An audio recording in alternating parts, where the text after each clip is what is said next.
When it comes to sports in Lorain, your station to watch is TV 20, Lorain City Schools Television. Good evening and welcome to George Daniel Field. It's the first day of spring. It's the opening day of high school football. Jay Ferguson, Tom Bauer, Joe Bach here to bring you the Lorain Titans hosting the Midview Middies in what once upon a time was an Erie Shore conference clash. Tonight opens the season with the usual non-conference opener, Tom. And right out the gate, a big test for the Titans as Midview's got all-everything quarterback Cody Calloway and coming off a playoff appearance. No, I think he's ranked best quarterback in the state of Ohio, Division II, and maybe the fifth best overall. So you're talking about an elite athlete. Already verbally agreed to play next season at Bowling Green. Yeah. Last year, the Middies came out strong against Lorain. As I recall the game, the Titans got the opening kickoff and drove down. Some penalties stopped them. And then nothing stopped Midview for about 4 series, and they got out to a big lead and a couple of late scores by Lorain. You know, but this is the fourth meeting of the new Lorain versus Midview, and Lorain does have the series 2-1. And there's always been good close games with Midview and the old Lorain, the old Admiral King back in the Erie Shore. So I'm looking for a good game. And, you know, one thing that continues for Midview is head coach Bill Albright, who's, you know, been there a long time. The dean, yeah. The dean of Lorain County coaches with Dave DeLugas' retirement. Yeah. And, you know, they're expecting big things down in Grafton this year. And the Titans are going to look under a new head coach, who's an old head coach, and Tony Shoulders, looking to start the season on a positive note. And, you know, the sky's the limit if you get off to a good start. And that's what didn't happen last year. And they need a good opener tonight, and then next week, of course, at Avon Lake. You know, I looked at the two coaches in their history. Albright, 27 years, all of them at Midview. Tony, 30 years. Of course, he's been at Baldwin Wallace. He's been at Tennessee State. He's been at Defiance College. He's been at Admiral King, Lorain, Southview, EC. So he's been around the block and pulled in some ideas from all of those schools, I'm sure. Yes. So. And, you know, as Tony said, you know, he's not a new head coach. I mean, he was going to coach this year anyhow and just assumed the head coaching position when Coach Mark Solis left. So a familiar face back in a familiar place. And let's hope that means good things for the Titans in this 2013 football season. We'll be back with tonight's opening kickoff right after this timeout. One visual, and you have the lead on the right. You have the lead on the right. Sights on. Left 9 now. There we go. You got the airspeed on me. Visual. Oh, there you are. Darn, I was hoping you wouldn't see me. Yeah, it's my turn to gun track. Let's do that one again. Okay. Just in case you didn't catch the number the first time. Back here at George Daniel, Eddie Williamson, the quarterback number 1, set to kick off from the south end of the field for the Titans.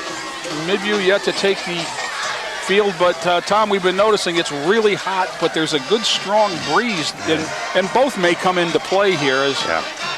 You know, this is the dog days of football season. It's hot. It's going to depend on whether the kids can carry it into the third and fourth quarter. Yep. You'll see them. The ones that are going both ways are going to be lagging a little bit. Well, deep for Midview, we've got Zach Wilson, 21, Dante Redwood, 22. And on the near side, that looks like Dylan Eason, number 6. Deepest man is Redwood at the 10. Williamson will kick.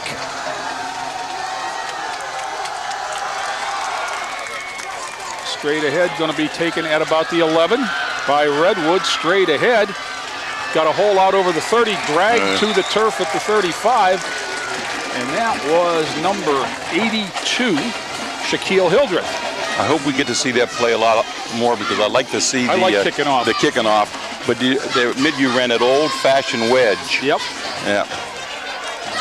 So they'll spot it officially at the 36, 1st and 10. Midview going from north to south. The breeze is quartering. Cody Calloway, the All-Ohio quarterback in the shotgun. Next to him, 42, was Brett Zupanik is his running back. 4 wide receivers, 2 each way. Callaway gets him set, calls for the ball. Takes the snap. And he's looking deep with the pump fake. Now he's going to pull it down and run. Now he unloads. He's got a man back there, but so does Lorain. Ball fought for and knocked away. Intended for, looked like 12, Redwood. And who was the defender on that? I didn't catch it. Could that have been Davis? Looks like 11, Hakeem Caven. Okay. The shoulder numbers are really hard to read. Yeah. And we're at just the angle where we can't get the full back. There's the first excuse of the 2013 season. A penalty on the play, and they'll walk off. 15. Big one against Lorain. Was it a roughing? 10 yards. Oh. 10 yards got to be a holding? Illegal use of hands or a hold. Holding. Takes it out to the 46, so the first play wasn't really the first play. Instead, we had a penalty and a first down out at the 46. Callaway got him out of the huddle. It appeared that he called a cadence, which is not what a lot of teams do out of that gun, Tom. No. He's got his receivers 2 to each side. Again, steps in and he's barking some signals out. Pump fake again. He's got a man wide open if it's the right distance, but it wasn't. Yeah, Zach Wilson was as open as Denny's. And Callaway overthrew him. There is no one in his zip code. But he's doing a nice job of pump faking, and he caught that corner running up on the short out. So we got to get our coverages a little more straight. He's done the same. It's kind of been the same look to both sides, and this time we bit. Out of the huddle quickly, Callaway at the line. Zapanik to his left now, twins both ways. Haven't had a chance to set the Lorain defense. Zapanik straight ahead, he crossed the 50. Got first down, but did he fumble the football? He did. Aaron Neal's on top of that football. So the first turnover of the 2013 season is recovered by the Titans. Lorain's Aaron Neal, number 3. That ball just sat on the turf for a minute there, Tom. And he carried the pile for 4 yards, and I think somebody must have knocked it loose. We got another look at that, Joe. Coming up, here it is. And you'll see he's got a nice hole. He's 5 yards before he's hit. They pile on, and somebody from the side reached in and pulled that ball loose. Yes. I think it was Caven. And as Neal jumped on it. Now let's see what Lorain has this offense. Eddie Williamson, the junior quarterback, also a returning starter. Behind him, Sherm Saunders is number 5. Toss, sweep to Saunders going. Now he's going to cut it back. He's got a lot of room out here. He's going to have the 50 and more. 45 knocked out of bounds, but not before. He's got. Didn't it look like he was thinking about passing that ball at the very first few steps he took? Did you see anyone downfield? 14 yards and a Titan first down to the Midview 42-yard line. So opportunistic start both ways for the Titans, recovering the fumble, and then right off the bat, Sherman Saunders, 1,000-yard rusher last year as a sophomore. In the slot, Rashad Berry is 6 to the near side. High snap, pulled down, and Saunders has it again. Gets about 3 or 4. Beat the Midview defense. Hard to call out a number there, although Anthony Jalowak, 66 right there, along with several of his friends. Gain of about 5 there.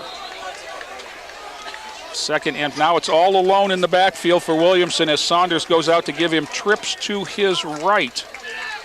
Looking left, he's got Berry off his shoulder pads and falls to the turf. Derek Ruffner, 36, on the coverage, but Rashad made the fatal mistake letting it get to his pads. Yeah, never let it hit your body. Catch it with your hands. So it'll be 3rd and 5. Same formation as the last time. 3 to the right, 2 to the left. Williamson is all alone. And he's going to get chased. He's running around. He's got up across the 35. Wherever they call it, it's going to be very close. He's going to be at about the 30. I think he's 31. I think they have it. They got a good spot, the 31. If he's got the 31, he's got the first down for sure. And he does. Eddie Williamson gets 6 when he needed 5 on third down, and the Titans move on. Now they come out very, very tight, Tom. Big Y formation. Remember last year they used to do this and come out in a straight I. And that's Aaron Neal on the old wishbone crossbuck is what it is. It's a fullback lead, and he got 6.5 down inside the 25. Second down and call it 4. Again, the tight wishbone look. And this time it's Saunders coming on the counter. Saunders spins off the first hit. He's down near the 20. And very close again. Well, we're stopping the clock, so it looks like he's got another one. And again, the 21 will give him the first down. You know what I like about this type of an offense? They're keeping the ball out of Callaway's hands. And we'll take a timeout here now. The officials will want to bring out the chains for the first measurement, which gives me time to thank some friends here, Tom. We want to thank our friends at Scorchers, Casual Eatery and Draft House, at Jackalopes Lakeside, at DSO's All Nations, and PC Campana, our press box sponsors, as well as Premier Toyota. Very good, and thank you very, very much. It's Premier Scion, and the Titans will take that first down, and the drive continues. 10:15 to go. Midview got the opening kickoff, got a first down on a penalty, misfired on what was a wide open touchdown pass, and then fumbled.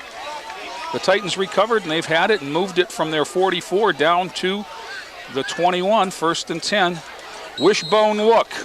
That is Cookta, 47 at the fullback, and that's Williamson tosses, and it's intercepted. Oh my. What a play. That is number 7, Brandon Strinka, and that's his... and I see penalties. Plenty flags are flying. Well, there's 2 Lorain guys and 32 Midview guys over there, so we can't tell what happened. I look down to get a number. They're pulling some of the Titans out of there. You know, if we see the replay on that. Well, there it is. It out of bounds.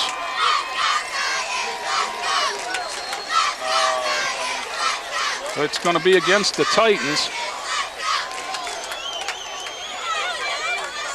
There has to be an unsportsmanlike conduct after the play. Yeah, it certainly would expect unsportsmanlike conduct or personal foul. I think it's kind of a choice. It's a dead ball, personal foul on the Titans. First down, brings it out across the 40. So the remarkable interception there by Strinkas. He went up to block the pass, and it stuck in his hand. One-handed.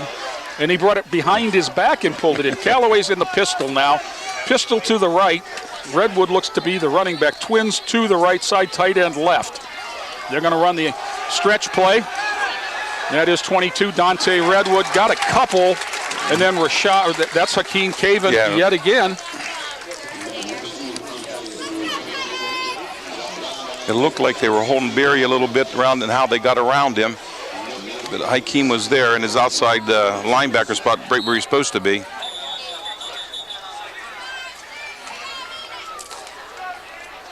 .9:40 to go, and the clock is stopped for something.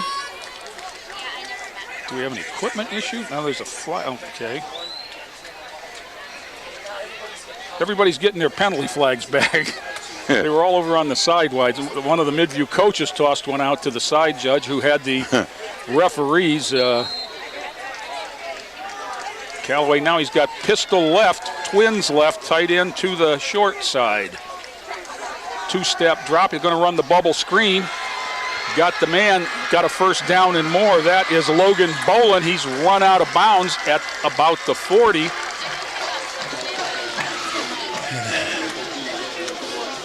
Logan Bolin, only a sophomore, but comes from a football family. His father used to be the coach out at North Ridgeville. Okay, that I think was number 10, Kevin Davis, on the play, but I'm having trouble with the numbers.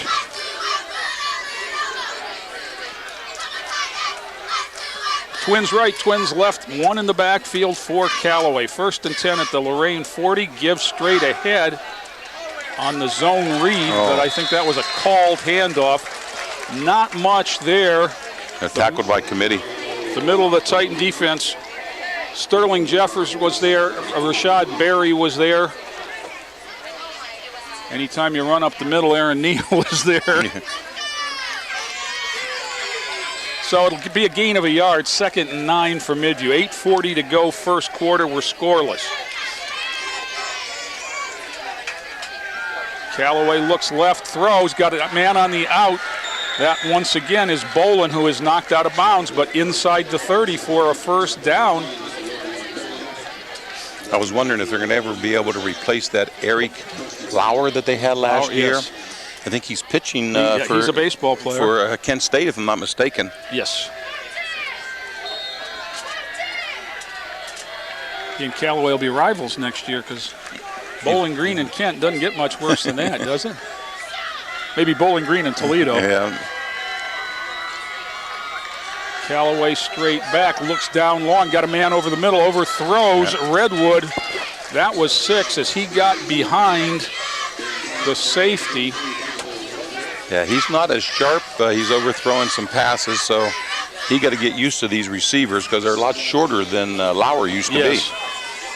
That was number 10, Kevin Davis, who was back there in the safety spot. Twins right, twins left, running back to his right. Callaway brings him up 2nd and 10. Motion now for the first time, and that is fake to Redwood, and Callaway's going to keep it. Not much there. No. Well scouted out by the Titan defense. Everybody stayed home, and the guys inside took care of business. That was 47, Austin Kukta, and Rashad Berry got a little piece, along with 55, Adam Kukta. I see Kenny Washington coming in for that right end defensive spot. Boy, is this tight coverage right here at the bottom. 3 to the right, 1 to the left for Callaway. And he looks right, pumps, and now he looks back. He's going to pull it down. He's got a lot of space. He got the room. Cook is trying to cut off the angle that keep him in bounds. Spot him just inside the 20. And it's real close as to the first down. I'm not sure he made it.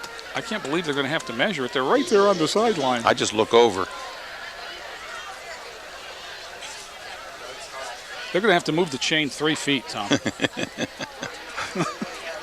If they had the chains on the sidelines like they used to, it would be right there. You know what? It's just hot. Yeah. So he may be short by an inch. It looks like maybe the length of the football. It's going to be 4th and about a foot. Now,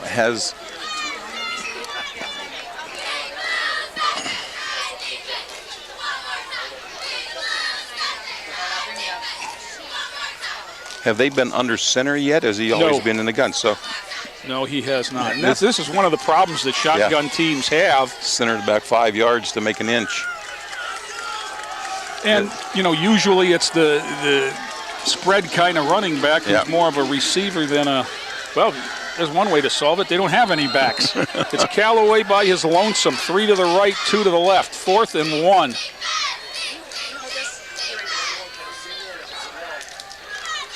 Callaway come up, and now he's going to go under center, and he's just going to sneak it. Yeah. Did he fumble the football? No, I think that was just it's really interesting to see. Yeah. I think he's going to get the benefit of the doubt here. Oh, maybe not. Oh, no. He's going to be short. In fact, he lost yardage. An inch, yeah. He lost yardage. He went straight to the ground. And they put it where the ball was when your knee hit. It's not where your knee is. It's where the ball was when your knee hits. And I think this is a pretty good spot. Here we'll see it. And he just went straight down. And then he crawled. Oh, yeah, on second effort, but you don't get second effort when you're coming off your knees. Well, you get I was going to say you get second effort, but not off a genuflect. Titans hell. And we'll give the defense credit, but right there was a misstep. Callaway slipped to the ground in the backfield.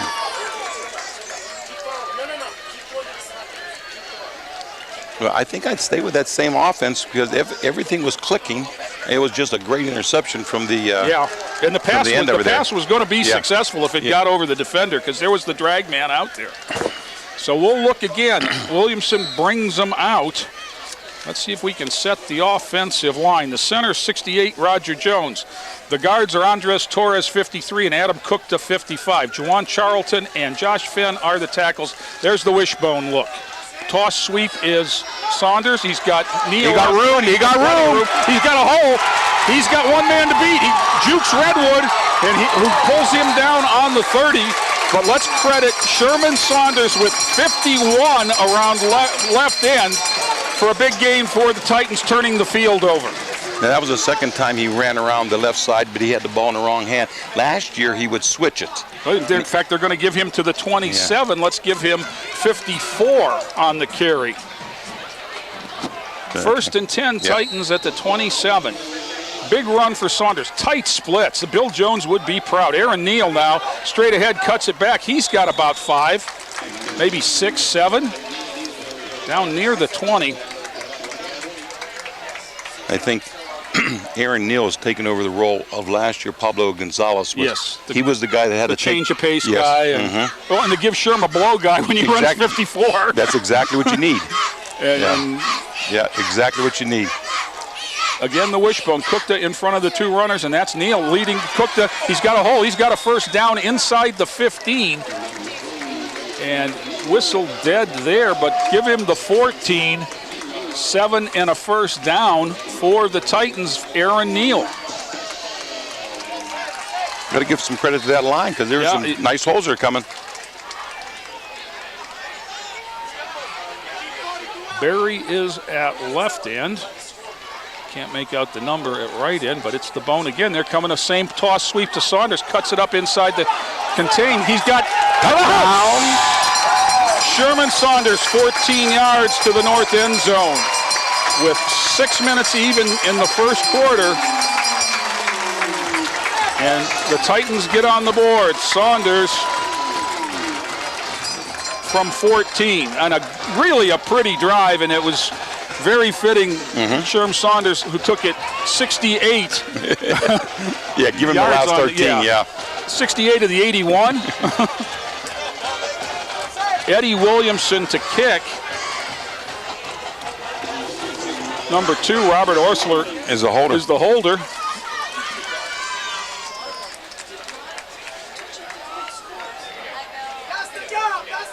Snap is good, spot down, kick away low, and it snuck through. Yep. They don't say how, they just say how many. And Eddie Williamson's kick is good. And the Titans on the board first, 7-0 over the Midview Middies. 75-yard drive on 4 runs. Yep. Sanders is 5 for 92 now, with 54 being the key. There's the touchdown once again. The contained man was outside that time, and he smartly cut it up inside of him. You know, what impresses me right now watching Sherm Saunders run is how much more he understands where the opening is. You know, he's not he didn't rely on the speed that time. The first time he did, he used his legs and got outside the contain, and, you know, the angle stopped him from scoring then. But the second time on the same play, the outside. Now he's using the big Austin Kutchta as the blocker. He kicks out, I go in. And well done by the Titans and Coach Shoulders. Williamson will kick once again. Redwood is deep. On his left is Zach Wilson, 21. On his right is Dylan Eason, number 6. I think they got to keep it away from the middle because that's what sets up that wedge. Yep. No, that's a good one. That's a good one. And that's an excellent one. Bounce inside the 5. Eason goes and now he gets it at the 2. He's got a big hole, though. He's got a big hole. Williamson, last man, knocks him out of bounds. Eddie Williamson, the kicker, knocks him out at the 45. 43 yards on the return, and it was blown up by the by the kickoff bouncing around, but that sometimes screws up the coverage as much as it does. You still got to stay in your lane. You got to be disciplined on the kick to stay in your lanes the whole way. He had a big opening. Where they converged on the ball and he made it outside. Here it is. You'll see he goes back all the way to the 2, has trouble, and we just overrun our coverage. We got our enthusiasm was used against us. Callaway will put it in play at the 45. He's got the big running back, 6 foot, 245-pound Brett Zupanik to his left. Trips left, single receiver right is Eason. Veteran team not going to panic. Callaway all kinds of time. Now he pulls it down, reloads, throws it downfield. He's got a man is all alone. And when this one ends, we're going to be an extra point from Tide. Logan Bolin on the 55-yard touchdown. He had a lot of time. A lot of times things happen way in the backfield back there. I didn't see what happened, why he was that open. Well, when he pulled it down, our backs who were peeking closed up, and you can't do that with an experienced quarterback. So Callaway goes 55, and Midview will look to tie it up on the kick. Number 25 is Brendan Matcham. 13, yeah. Snap good, kick down, a hold down, kick up, and good. And we are all tied up at 7. That took 18 seconds for the equalizer, Tom, and most of that was watching them run around field to kickoff. Oh, well. So, well, you never like to give up a long one, but at least you had a cushion before you did. If there's a lining to that, it was the Lorain scored first. The Titan offense has been productive tonight. The first drive, they moved the ball well, and one of the more electric interceptions you'll ever see, a one-handed pick by Sterling Jeffries, stopped the Titans down inside the 20. And then the second time they took it the length of the field. Well, you got to get more heat on that Callaway. If you give him time, he's going to find somebody. Absolutely. So now we will see Midview and Matcham kick deep for Lorain.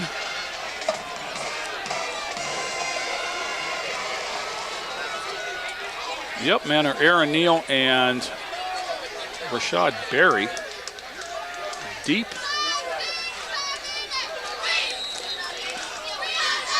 I can't read the numbers over here. Is that a high key? Single digit. Yeah, I can't read the numbers. We'll get them. That looks like Sherman Saunders. That is Sherm right there. Got it straight ahead across the 30, out near the 35, and across the 35 to the 36. Good straight ahead return of a high kick for Sherman Saunders. Again, the maturity. He didn't try to juke anybody. No. He said, I'm going to get what I can get, and we'll play from there. And so the Titans will scrimmage from the 36. Good field position once again for Lorain.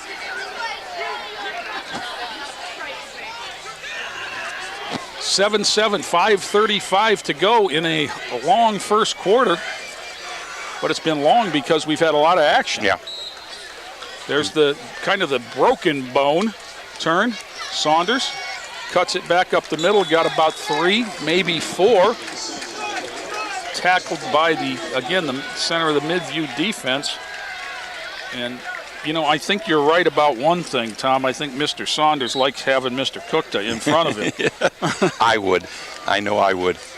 Austin Cookta, one of the twin senior brothers who came to Lorain from Elyria Catholic in the summer.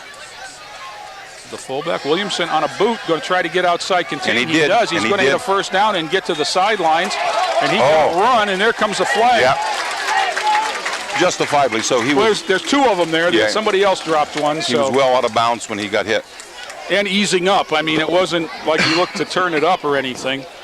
But Williamson will have the first down on the run out to the 46. Here it is again. Nice little boot. Broke contain. Yeah, the run goes to the 46 for 7, and then the penalty will take it another 15. which should get him down to the 37. So I guess maybe he had a little bit more than the 41 because they marked it off from the 47. So give him 8 on the run. The bone, and Saunders again coming this way, cuts inside to contain, now tries to bounce it outside, breaks a tackle, got the sideline, cuts it back, cuts it up inside the 25 is Sherman Saunders. A good patient run. Yeah. And, something else with all the juking and the jiving, and, he's reminded me a little bit of Barry Saunders with the change of directions. But he's built like Barry Saunders, if you remember. Yes, yeah. And the linemen and the receivers holding their blocks and not getting called on a clip. Unofficially, that puts him over 100 yards now on the game. 7 for 107 by our count. This is Aaron Neal. Neal's got 5, 6, Aaron. Yeah, he runs nice. He just runs up the middle. You know what he did? He followed his blockers. Which is not a bad thing. You're the change of pace guy. Yeah. And he'll break one too. And he's fast enough that he will, but he's going to get looks because of that guy next to him's got 100 yards in the first quarter. Cookta is between Neal and Williamson. Had trouble with the snap and covered it, I believe. I think he recovered his own, but I think no. Yep, second down, Lorain on the trouble exchange there. Third down, Lorain. Midview's going to take time now. It's third down at the 19.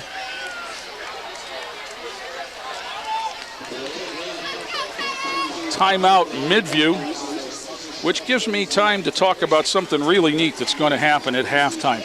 The Lorain High School Adult Booster Club and the Lorain High School Band Boosters have been running a unique fundraiser, compliments of Sunnyside Chevrolet in Elyria. And they will be raffling off a new car at halftime, Tom. I don't have the make of the car.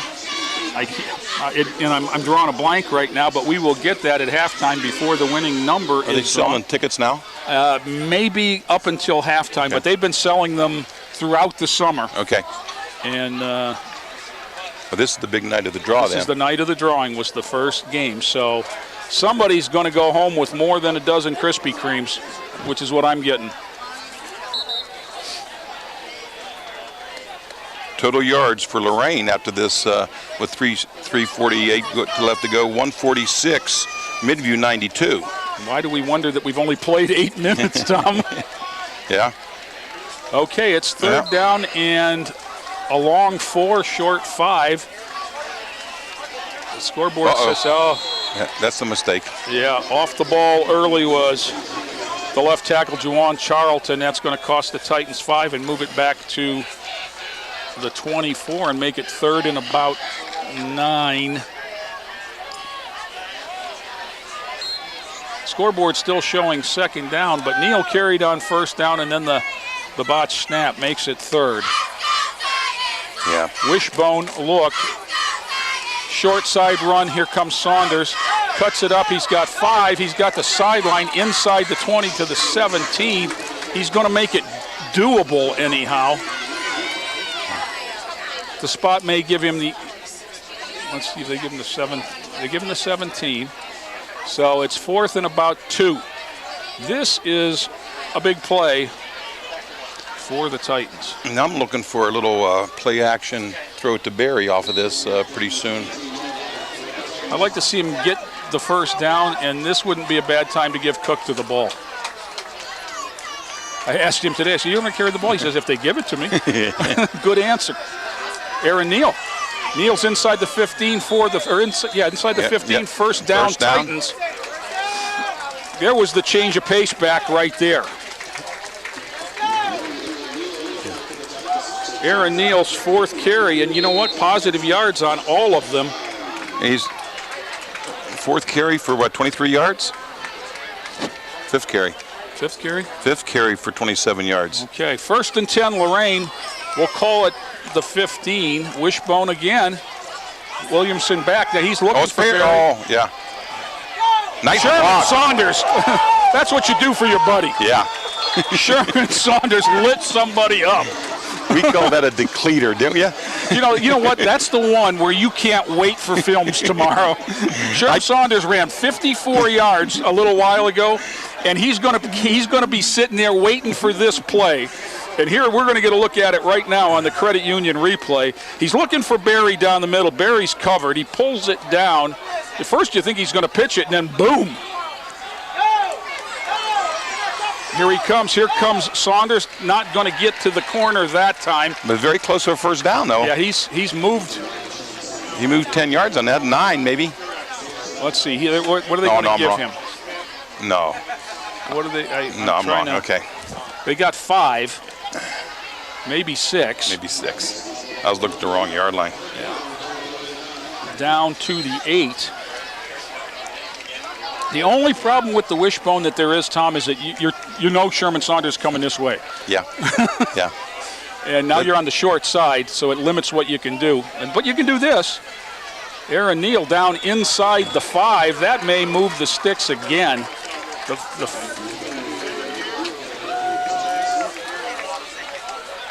It's real close. The ball, back end of the ball, touching the 5-yard line. So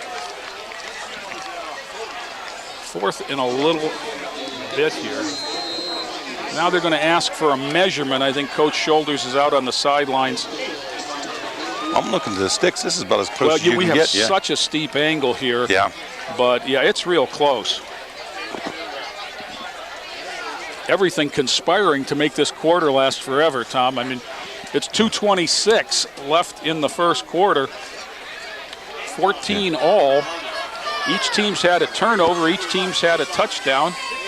How many plays have Lorain ran the ball? It's real close.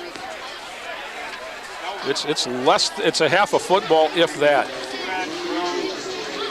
So 19 carries. How many passes? Any passes? 2. Real close here. 4th and a little bit. You know, Lorain's advantage here is they're used to running under center. But the disadvantage is that Eddie Williamson is a lot of things, but big ain't one. Bone tight formations. Those splits between center and guard are maybe a foot. Dollar bill splits. Now Cook right up in the tail, and he's going to push Williamson. Yeah. And that's going to result in the first down. That was a veteran move there, wasn't it? Has he played fullback before? Yes. Yeah. That was Austin Cookta. I met him today. Very nice young man. He was looking forward to tonight. Okay. So 2:15 and the clock is ticking. Lorain's 1st and goal. We'll call it the 4. Almost the middle of the field. Williamson's got Cookta. This is akin to giving it to Pete Johnson in the old days, isn't it? You know, the other 2 backs didn't move. I thought it was a busted play. I did too. I mean, Sherman Saunders and Aaron Neal looking, so you got it, big fella. And he got half. He got it down to the 2, where it'll be 2nd and goal. 47 is Cookta. And now we'll see 47. Saunders cut it up inside off the Cookta block. He's close, but he didn't get in. Down to the 1.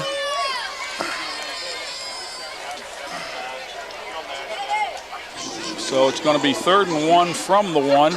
Minute 20, and the clock is ticking in the first quarter.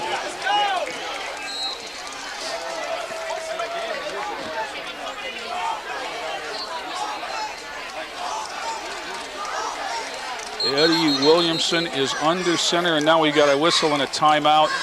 And the one thing you don't want to have is a mistake here. No. You know, get the score. Don't get a penalty. I mean, you're on the. Well, one of the inequities in football, if you want to call it that, is you're in a situation where if the defense jumps, you pick up 6 inches, and if the offense jumps, you lose 5 yards. Yeah. So even if they get a 15-yard penalty, you only get 16 inches. Yeah. So the Titans and Tony Shoulders want to talk it over. Minute 6, first quarter, 7 all. Lorain on the board first. Sherman Saunders from 14 yards around the left end got it started. And then just 18 seconds later, it was cut Cody Calloway 55 yards to Logan Bolin. And the extra point tied us at 7. Now, this is what I said they had to do, keep the ball to Callaway's hand, but you can't let him score on one play. Yeah. The Titans took the ball off of the kickoff and started at the 36. They're now down to the 1.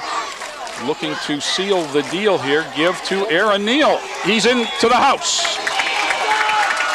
Aaron Neal, the change-up back, goes the other way with 1:03 to go. Aaron Neal, 1-yard run. And the Titans go back on top. 13 looking for 14. Williamson will attempt the kick. Number 2. Robert Orsler is the holder. Number 47, the fullback, Austin Cookta, is the long snapper as well.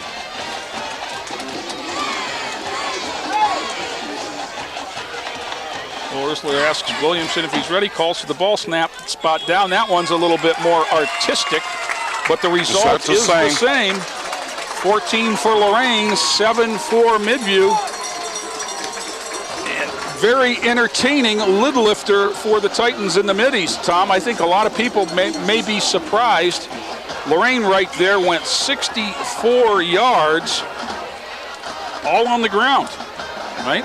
Not even attempted pass. Yeah, and Aaron Neal capped it off from 1 yard out. Once again, Sherman Saunders, the workhorse, did a lot of damage there, but Neal had 3 or 4 carries himself, and Cookta even got one. And Williamson had a carry that resulted in a 15-yard penalty. Let's not forget that. So very impressive is the Titan offense thus far this evening. Now, cover the kickoff, fellas. Eddie Williamson says, if you guys play defense for a little bit, I can sit down. That's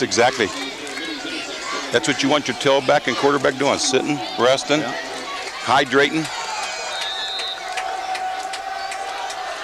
Williamson gets the foot into it. Low line drive taken at about the 17. Here comes the wedge. There's the straight ahead. Oh, he busts through out to the 36. That's 21, Zach Wilson. Knocked to the ground there. Now we got to hope for some defense. 21 of Lorain. That is Sam McGuigan. Now he's only a sophomore. And he stays out to play on the corner. McGuigan is out wide on the far side along with Kevin Davis, number 10. Near side is Caven and 25 Perry Mincy. I can't tell whether that is number 15 in the backfield or not, so I'm going to save it. Callaway's got the pistol, wing to the left, twins both ways, straight ahead now. That's Redwood. Redwood across the 40. Last carry he had, he fumbled. That was not him. No, I'm sorry. No. But he's out. He's got the 43 for a gain of about 7 on first down. 39 seconds, clock rolling in the first quarter. It's been a pretty well play. Both teams have a turnover. I mean, Lorain's was an interception on an unbelievable interception, and Midview's fumble was a result of extra effort and somebody being able to pull it loose in the pile. Callaway starts the roll to the left, throws it on the run, good throw.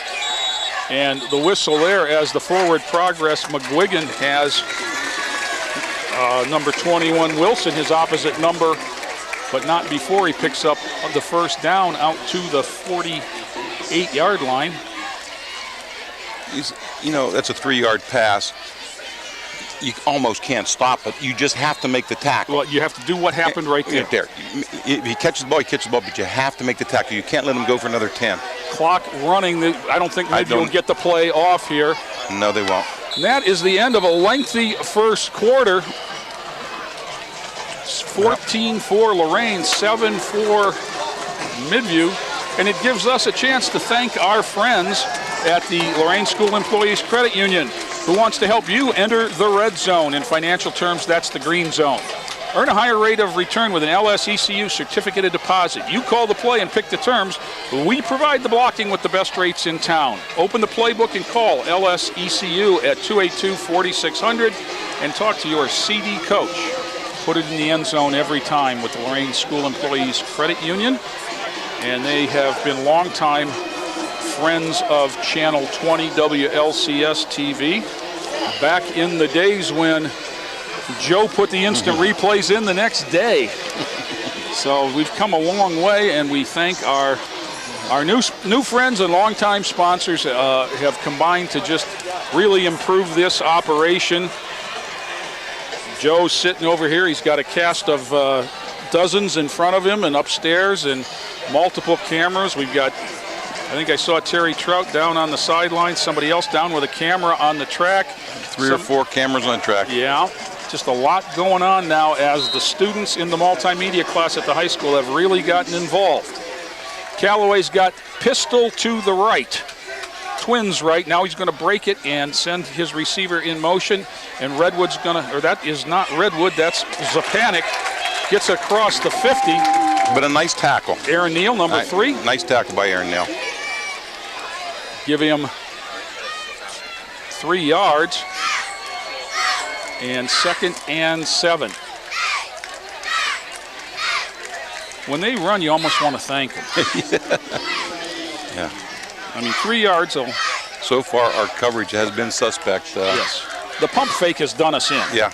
We've been caught peeking a few times. Callaway missed a couple of open receivers, but hit the one big one. They moved early on that. He's going to roll. He's got a man out there to the sidelines, and that's just a perfect throw.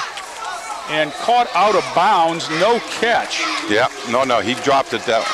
I think he dropped it when he hit the ground. But don't you have to bring it down and be able to make a move? We're not going to see much of this, but if you look at that, if they run that replay one more time, Callaway is stepping on that rollout. He's done it twice now. It's awfully close to illegal motion on the shotgun quarterback as he is stepping to the right as the snap is coming. Pistol formation, 3 to the right, 1 to the left on 3rd and 7 for Midview. Press coverage on the outside now, far side. Here comes the trap counter. That's Zapanic, and he's got the first down on. That's the same kind of play where he dropped the football, and they were trying again as Kevin Davis had his hands in there on the ball, along with McGuigan. Now he's a bull, and he gets that extra yardage. 6 foot, 240. That's what you call your personal protector. And see, he got 6 yards after the initial contact there. Yards after contact has become a big stat these days in the call it yak. The football stats deal, as everything has gone the sabermetric way. Callaway all alone back there, 3 to the right, 2 to the left. Lineman pointing, and now he'll drop straight back. He's got a rush that time, gets out of bounds and throws it. Interception. He was trying to get rid of it. Yeah. And that was just a well-read play. No. That was Aaron Neal. Yeah. Aaron with the green socks. Well, Rashad Davis has green socks. Rashad Berry has green socks. But it looked like with the green gloves. Yeah. It looked like it was Aaron Neal. We'll see it again. Here it is. He's trying to backhand this ball out of bounds because he's outside the box, and you see he just lets it go, and he had no idea that there was a Titan in the neighborhood. But I don't think that's a high school rule. I don't think it is either. That's unintentional grounding had he not caught it. But Aaron Neal caught it, the second turnover for the Middies, and the Titans are in business with a 7-point lead at the Midview, or at their own 39. Toss sweep, Saunders running left. Lots of bodies. There's a flag behind the play. This one's going to come back. What else could it be? Yeah, holding against the Titans is the indication. So, would you like to see the old basketball rule? You have to put your hand up if you called the foul. Remember that? Yeah. We'll see it here. There's a lot of kids that'll be watching this broadcast. They're saying, "What are those old guys talking about?" But it used to be when the official called your number, if you didn't put your hand up in the air, it was a technical foul. And everybody in the opposing crowd would point their fingers and chant your number or your name. Or 10-yard penalty for holding that spot of the foul, so the actual loss is going to take them back to the 27. It'll be a 12-yard loss. Williamson's in the bone. The wishbone has been very successful. Williamson's got the keeper. He's in trouble. He's going to go down. Loss of about another 5, I think. See, he has Josh Finn out in front of him, but he has to get out around that end and hook that end to get him around the corner. Yeah. I think what happened there was Fenn pushed the end upfield, but the tackle got upfield too. Mm-hmm. He pushed the backer up, and the end got him inside. They sent 2 over 1, and Fenn had to make a decision there. Oh, here comes the spread. Second in a bunch. Williamson's going to be all alone. The splits get a little wider for the Titans in the spread. Williamson straight back. He's under pressure. He broke pressure. Moves left. He's outside the pocket. There's another slobber knocker. That one was Rashad Berry. And the gain is going to be 7 or 8.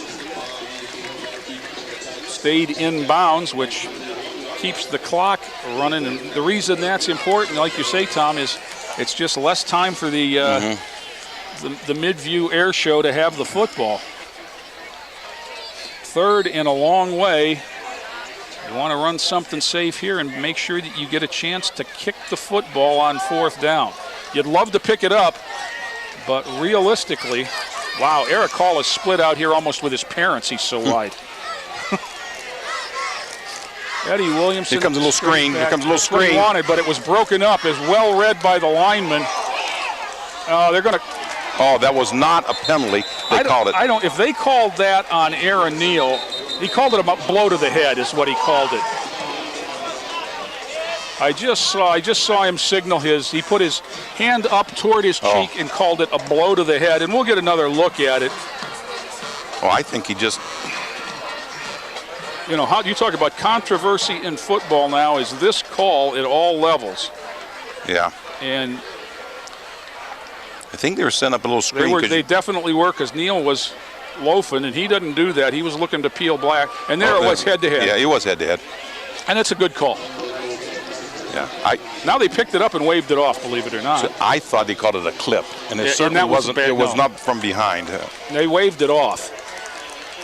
So I'm not sure that the head-to-head is a penalty in the high school either.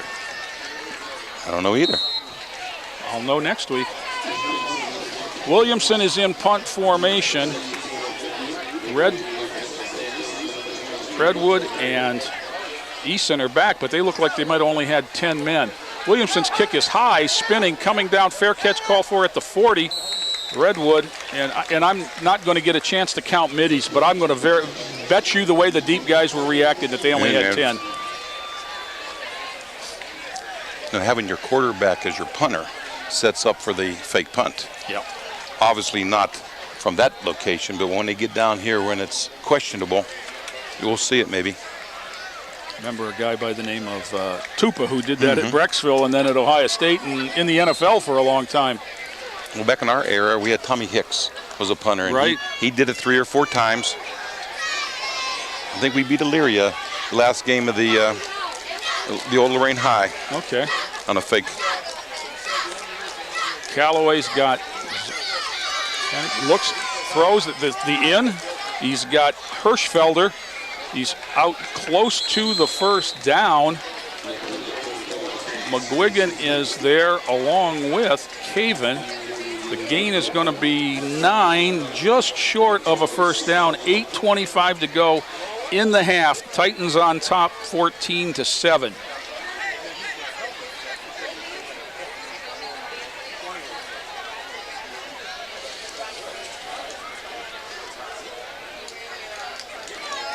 Now they put man in motion to put twins on both sides. Callaway's got a personal protector back there. The slant is this way.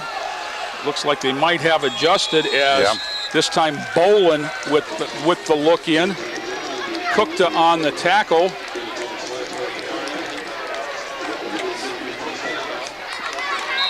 See, that's Boland's 4th catch for 94 yards for a sophomore. He had the 55-yarder. Yeah. But the last 2 plays look to be the adjustment that Coach Albright is trying to make here by going to the short inside stuff. 7.5 to go, first quarter. Here comes an outside blitz, yeah. That's Cave, and he's got a man deep. That's over everybody. I see that it's the rush that caused that. Yes. He had to hurry, he had to roll left, he didn't want to roll left, and he had to throw over his head. Boland wanted a holding there. He was locked up with number 10, Davis, and he actually stopped before the play was over and threw his hands up and kind of gave it the what's that. There was another receiver inside of him that was Redwood. Redwood is the 10th receiver. Yeah, but it was too long for either. 2nd and 10 at the 40. Redwood goes to the far side to give him 3 over there, and Boland all alone over here. A lot of teams will run this, and then that's their favorite target. There's the look in again, 3rd time in 4 plays. That one is Redwood, who picks up 5 or 6. Again, Tom, you've got to make tackles. And he did. They gave him that 4 or 5 yard pass, 6 yard pass, make the tackle. Now you stop this and you got him in a 4th down situation. It would be very interesting to see what they would do on a 4th down here. Callaway rolls near side. There it is. The shot. Wow, that was Davis, and that was clean hit. It was a hard clean hit. You know what? That's the kind of penalty that you'll see tomorrow afternoon when you're watching a college game, because they'll call that a defenseless receiver. Yeah. I mean, we'll look at it here again. He's rolling this way. He throws the little drag, and, you know, it was shoulder to shoulder. Mm-hmm. Shoulder to football, really. Mm-hmm. And, you know, he got hit twice there because Davis hit him, and then he hit the ground real hard. There was a little bit of Johnny Russo's one of the officials out there, an old friend of ours. He's the line judge. And so now it's going to be 4th and 4. Just hoping that the receiver had the wind knocked out of him. We're at 6:49. That's a really good look from the ground level, fellas. Here it is from ground level, Tom. Yeah. And you can see how hard he hit the ground. Slow motion. Look at us. We have all the toys. And you know what? Unfortunately, it was an incomplete pass because Rashad Berry was going to score a touchdown. Yeah. I was hoping they were going to give him a catch on that. Yeah, I was all for that being complete. You never like to see the boy get hurt. Right.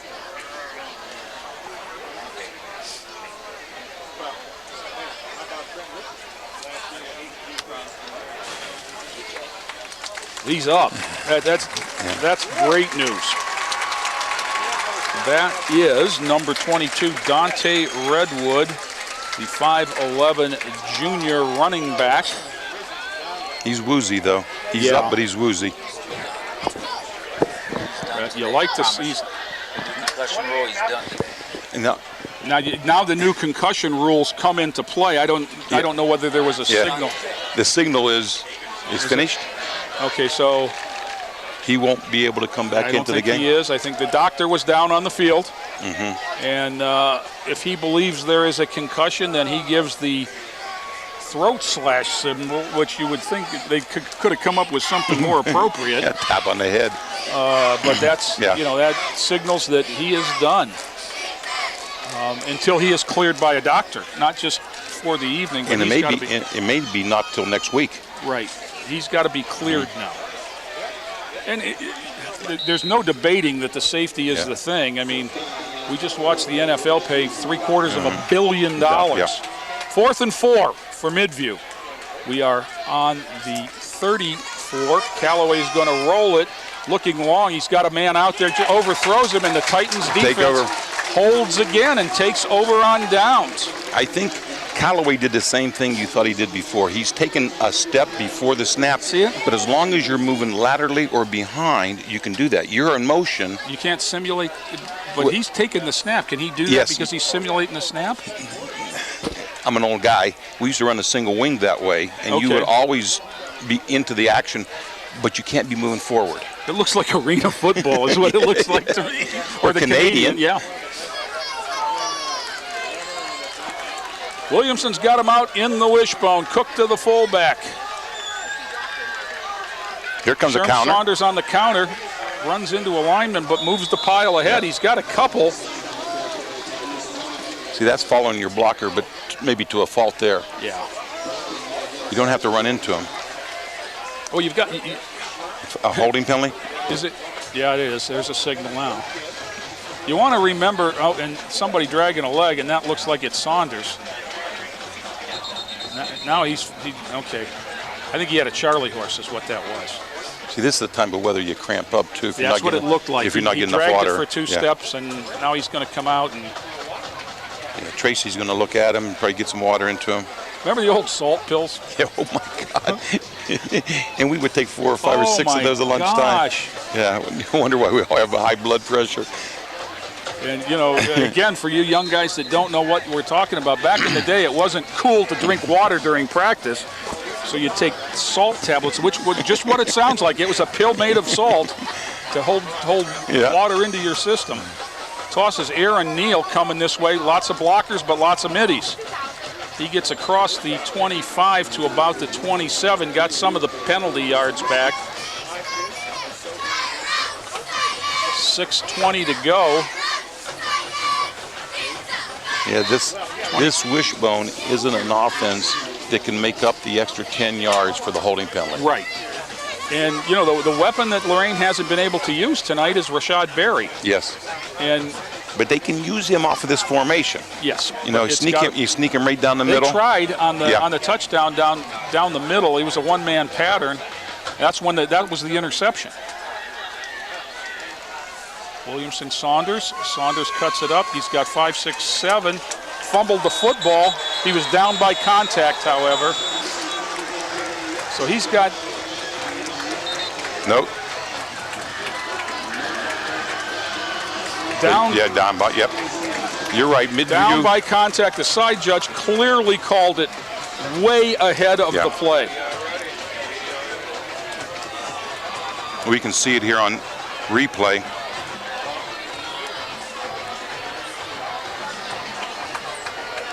In fact, where they're spotting it, he was down a yard before he fumbled.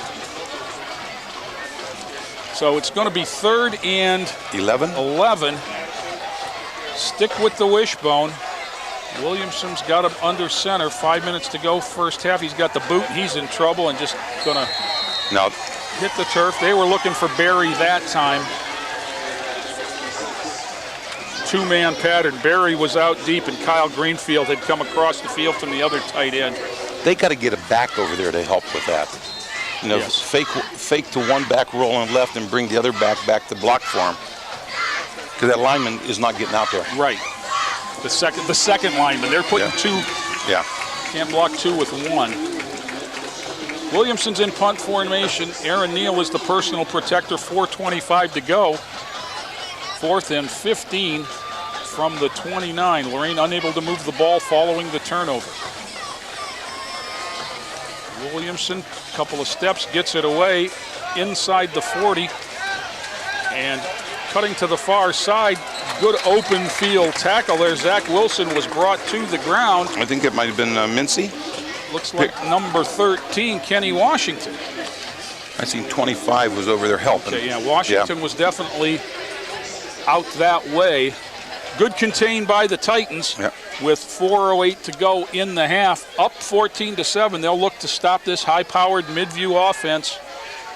One of the things you'd said, you know, Tom, at the key to the game is let's hold them to, you know, fewer touchdowns than turnovers, and that's what's happened so far. Callaway's all alone. 3 to the left, 2 to the right. This one outside wide here looks like he's offsides.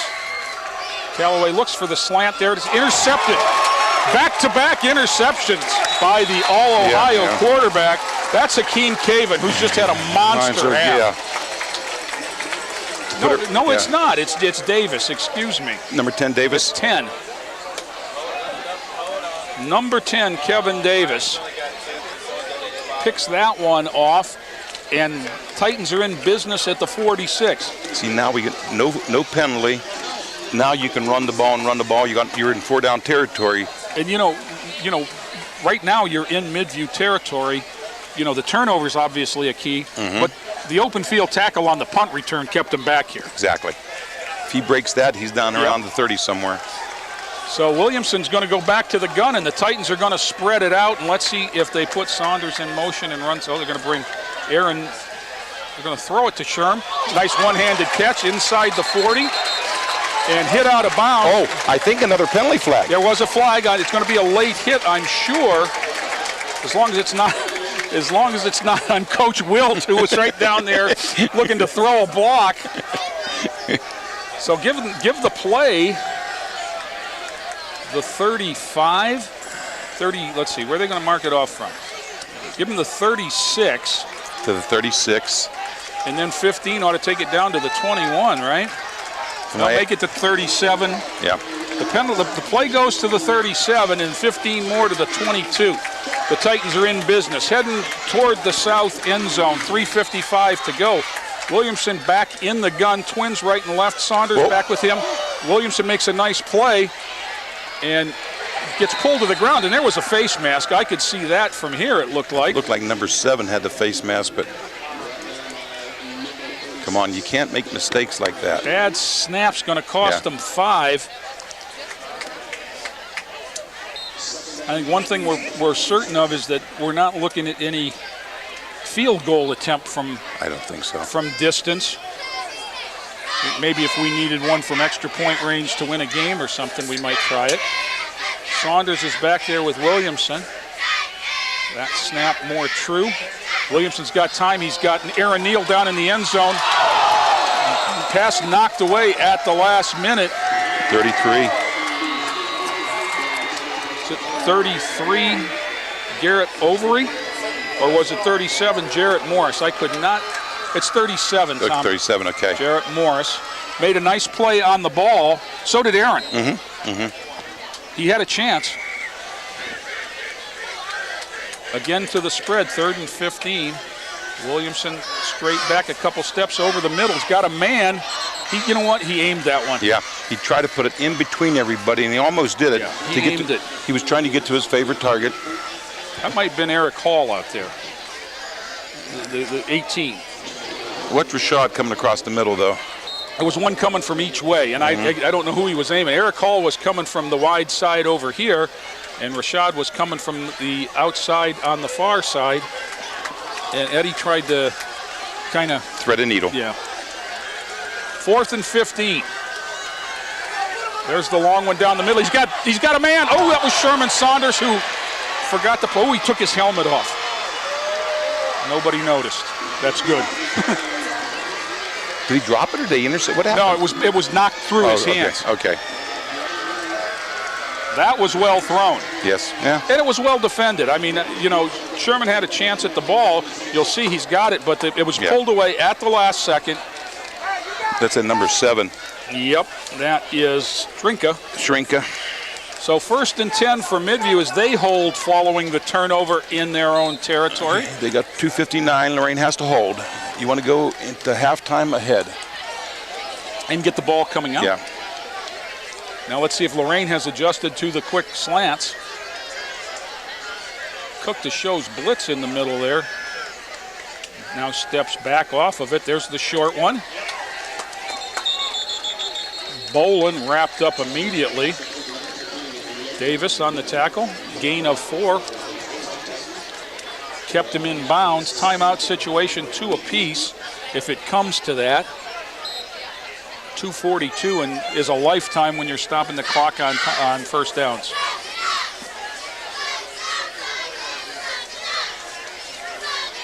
Callaway's got his personal protector Zupancic back there with him. Twins right and left. Straight back to pass, looking long. Now he's got a man out there, well covered though. Now the Lorain receiver, the Lorain defenders wanting interference. That was beautifully covered by Perry Mincy. Yeah.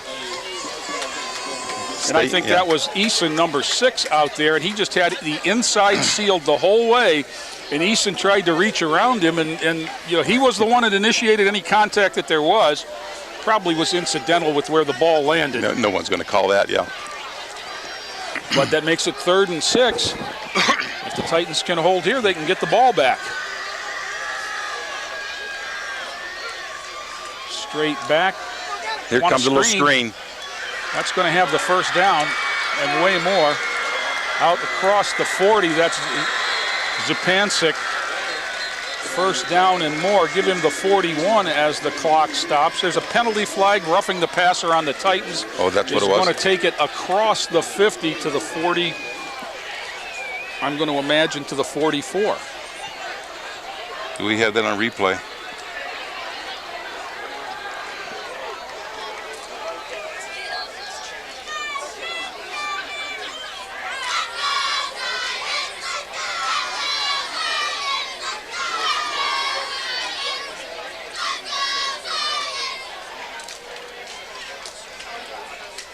Nice crowd here on the home side tonight, Tom. The weather's beautiful. August 9th, Friday night of Labor Day weekend. Oh, it's going to be... Okay, so they only marked off 5 yards there, but I think that was the 15 from where the spot was. So negate the play and take the penalty is basically what they did there. And that takes it out to the 45. 2:06 to play. And Midview will take time here, or Lorain take time, I guess is what the scoreboard signals. Well, you don't want to make any mistakes, certainly, against this kind of a high-powered offense. And you can count on, like I said, if they run the ball, they're doing you a favor. Especially, the scat backs out. And the big bull's in there, but he doesn't look like he's going to break I don't think anything. he's going to run away from anyone. Yeah. Redwood was that guy, and we believe he was concussed. We hope he's okay. He's over there on the bench. He's over there in La La Land before he walked off the field. Yeah. He's certainly not standing anywhere on the sideline. I can see him standing there with no shoulder pads on, right at the very end behind the fellow in the blue shirt. Okay. Well, that's an unfair spot there. The fellow with the blue shirt, you can't swing a dead cat over there without hitting somebody in a blue shirt. 1st and 10 at the 40 for Cody Calloway and the Midview Middies. They trail 14-7. 3 to the left, 2 to the right for Calloway. Moving from south to north, he looks right and throws the bubble screen. Got a man. Kept him in bounds. I can see the clock. They did keep him in bounds. That was Brendan Matcham, who's in there for Redwood. Give him about 6, but keep the clock ticking. 1:50 as they come up and spot the line. Who's the receiver on that last one? 25 Matcham was the receiver. Give him 7 maybe. 1:35, clock ticking. Calloway, deep drop. Now he's feeling some heat. Rashad Berry's after him. Going to try and throw it away and almost completed it. I think that was just an accident. Yeah, I think that was just 2 guys running together. That was a tight end and a cornerback. Number 7, Sterling Jeffries, got tangled up with one of the Midi inside receivers, 84 Gaydosh. It wasn't as close as it looked on the replay. It was well out of bounds. 1:26 to go, clock stopped, 3rd and 3. I think they brought the blocker back over here to take care of Rashad. Now there's a flag. Offsides, Lorain's going to give him the first down. One of the defensive linemen, it looks to me like it might have been Rashad Berry on this near end, lined up in the neutral zone. And unlike in the pro and the college game, if you put your hand there, that's it. Yeah, that was Lorain's 7th penalty for 72 yards, so that hurts.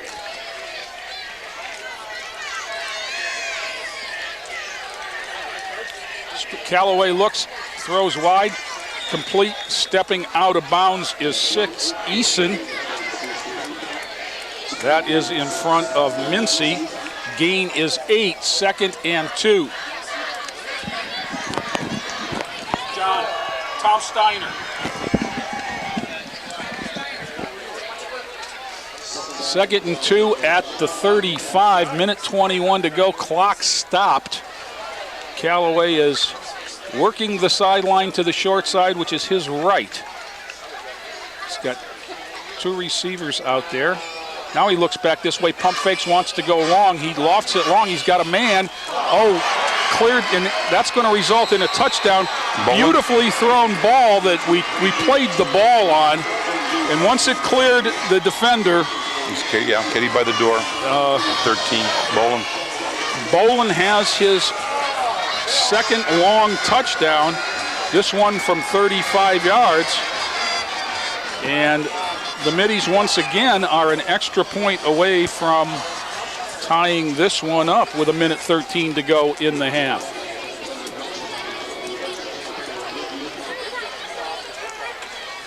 Matcham is the kicker. Snap, spot down, kick away and long. That cleared the fence, tied the game at 14. So, you know, that Matcham was All-State last year as a kicker, and you can see why. Yeah.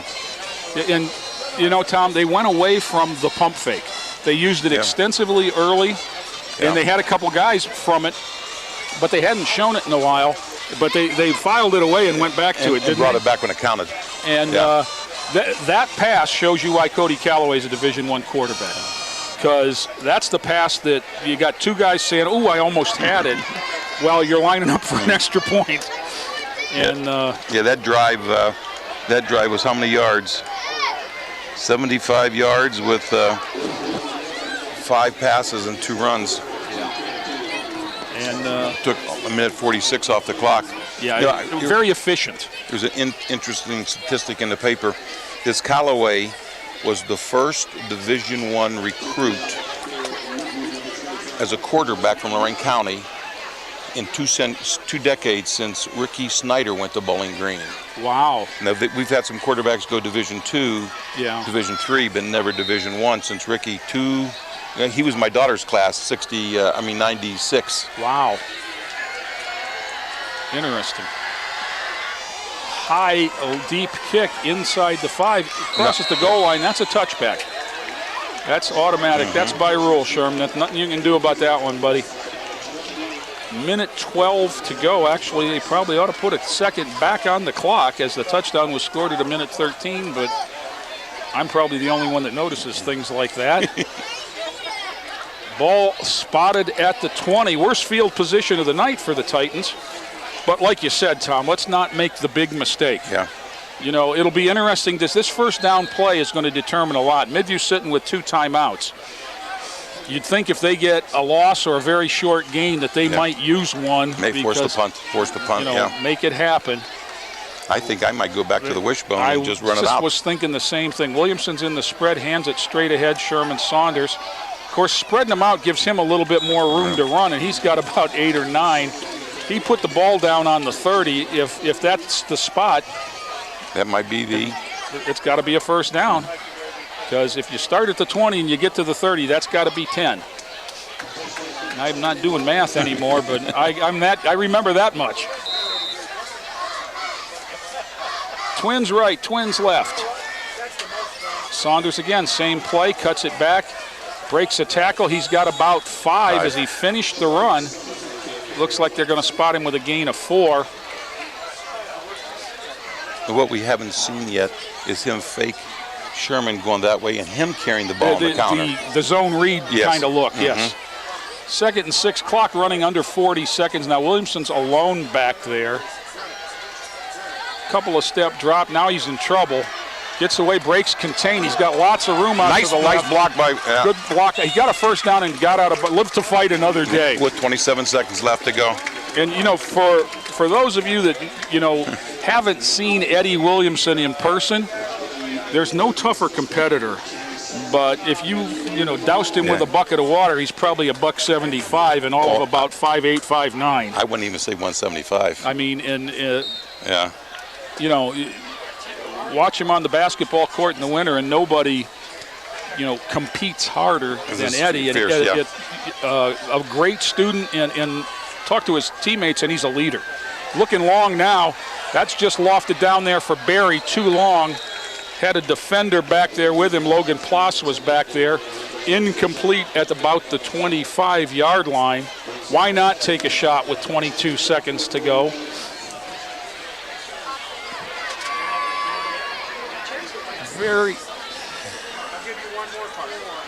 The scoreboard reads 19-14,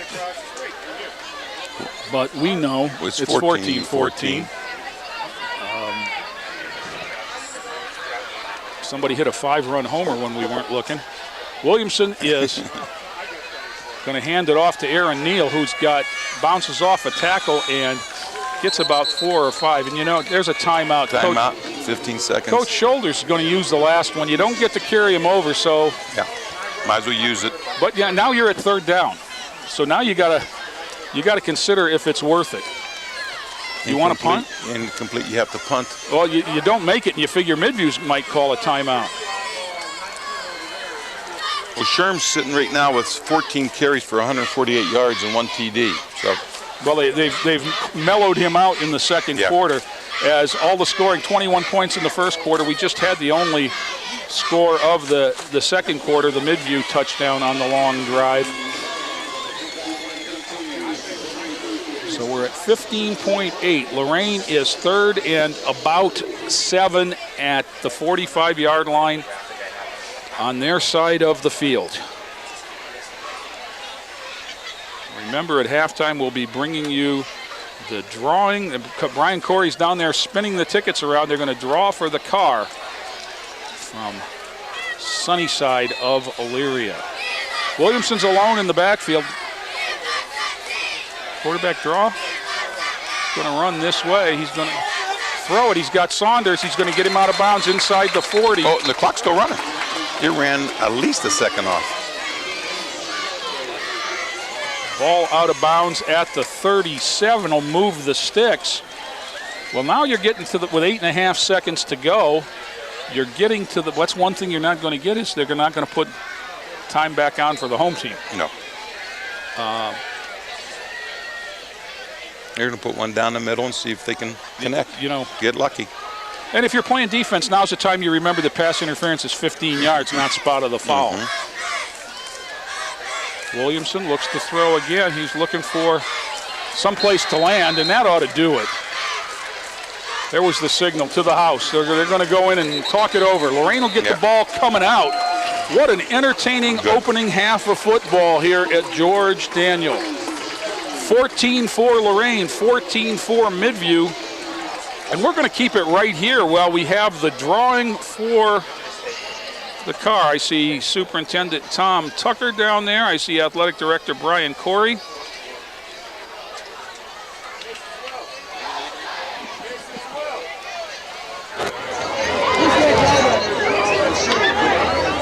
I cannot hear, but I'm sure they'll get the information to us.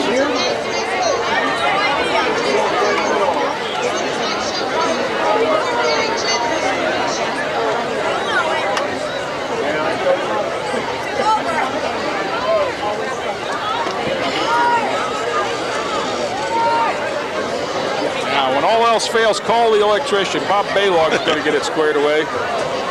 Or as we called him for years, the wire nut.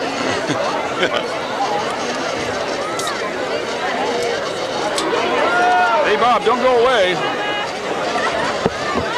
Due to some technical difficulties here, nobody's left. It'd be a good time to get a hot dog if you were down underneath the stands, because a lot of people staying around to wait for that car. The officials want the clock wound. The Midview band is massed at the far side. Okay. Now the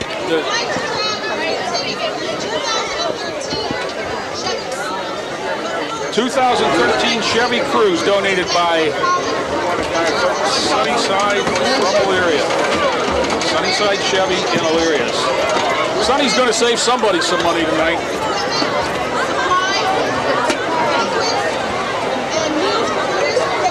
Fundraiser for the band parents and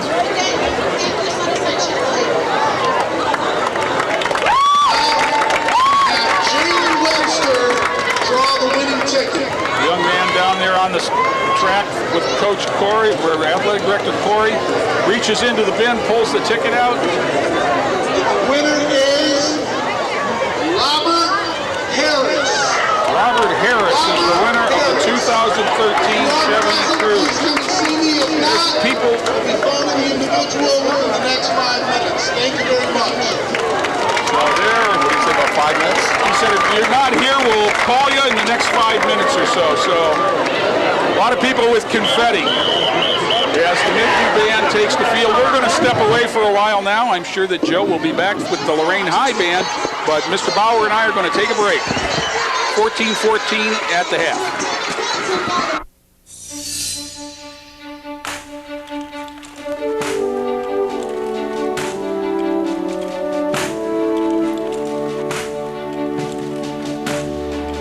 There are those who dedicate themselves to a sense of honor, to a life of courage, and a commitment to something greater than themselves.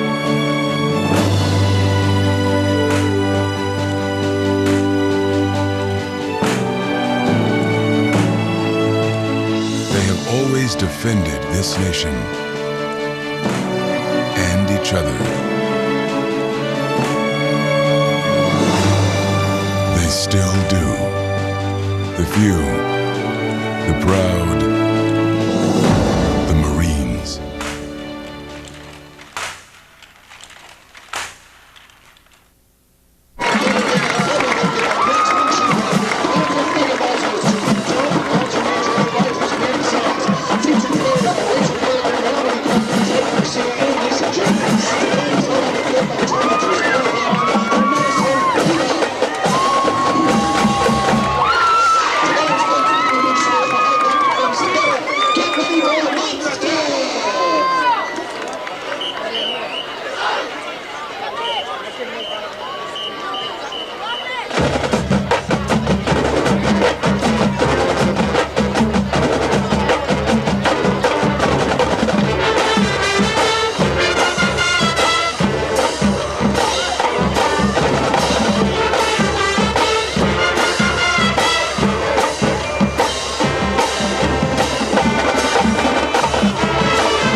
Century.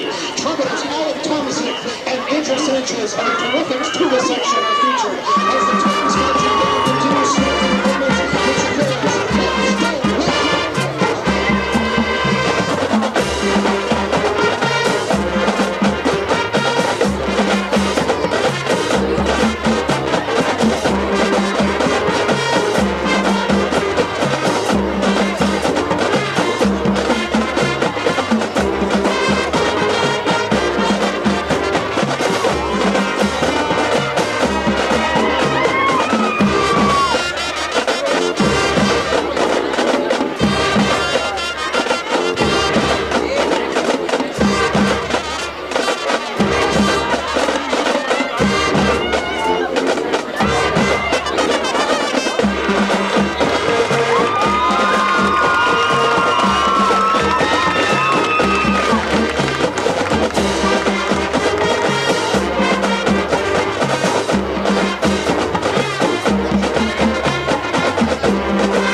I'm Bob McGrath. And I'm Big Bird. And we love to make music. Music can help kids learn. Did you know that making music, any music... Like Twinkle Twinkle? Right, like Twinkle Twinkle Little Star, can help your child with language, reading, and even math. And it's lots of fun, too. To find out how children learn and grow with music, visit www.amc-music.org. And you'll see... Music works wonders. Yeah, it sure does. Midview's going to kick. Deep man. No, he kicks him high. He doesn't kick him long. Yeah. Straight ahead, 20, 25. Had a hole if he can get there.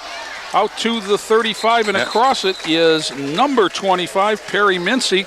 Another good straight ahead return. Some first half numbers. Aaron Neal on the ground, 8 carries, 34 yards and a touchdown. Sherm Saunders, 14 carries for 148 yards and a touchdown. That's 10.5 a carry. 2 receptions for 35 yards, 16 touches and 183 yards. For Midview, All-Ohio quarterback Cody Calloway, 11-19. He had 2 touchdowns and 3 interceptions, 173 yards through the air. Williamson's in the bone again. This is Saunders coming near side, short side. Run out of bounds after a couple yards. We'll give him looks to be the 38. You wonder if they can adjust that and put Saunders to the short side so he can run the sweep to the wide side. You know, like you said, when you're lined up in the bone on the right, you have to go left. Yeah. Or you're going naked. Yeah, I don't know if they ever have practiced jumping around back and forth because it's always been this way. That's cooked back there with Neal and Saunders. And that's Aaron Neal.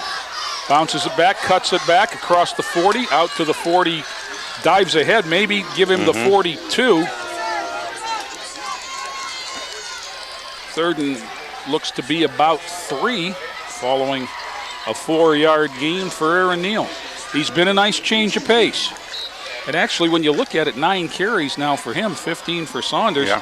They've shared the load rather well. Williamson gives it to Saunders, hit at the line. Oh, no, that was a tackle. There is the first time Sherman Saunders was knocked backwards. Yeah, that was a tackle right there. He got stood up.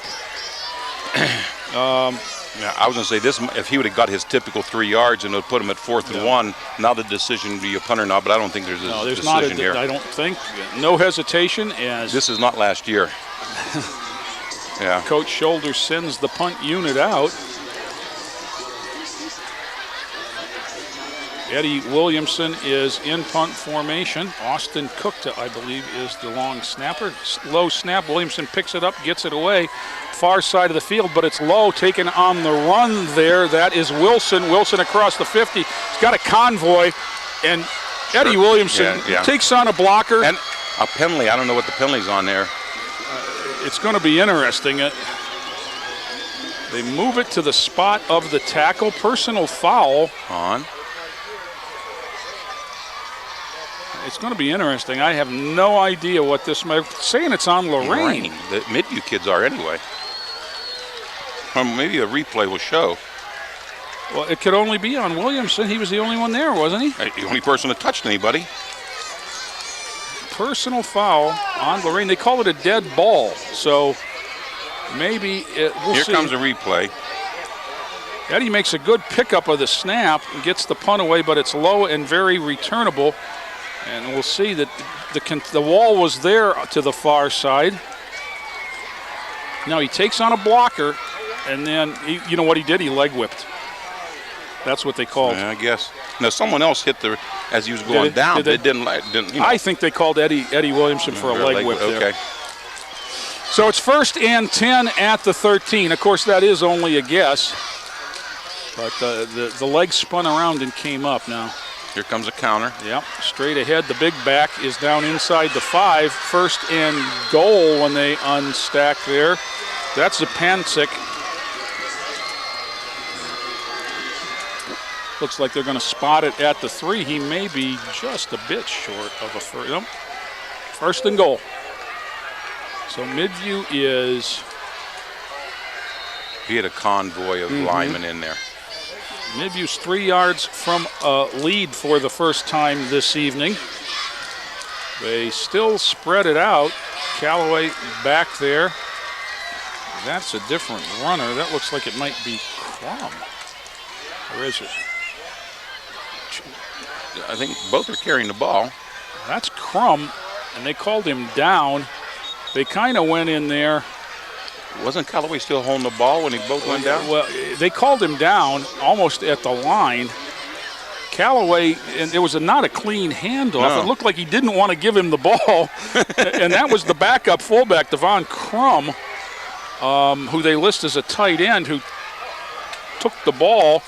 He ended up down at the 1, but long after the whistle blew, so a short gain. They call it a yard on the scoreboard, but it's 2nd down and goal regardless. Crum next to him again. Twins right and left. Here comes Callaway. He's going to walk in. Yes. Cody Callaway on a keeper scores on the ground for the first time.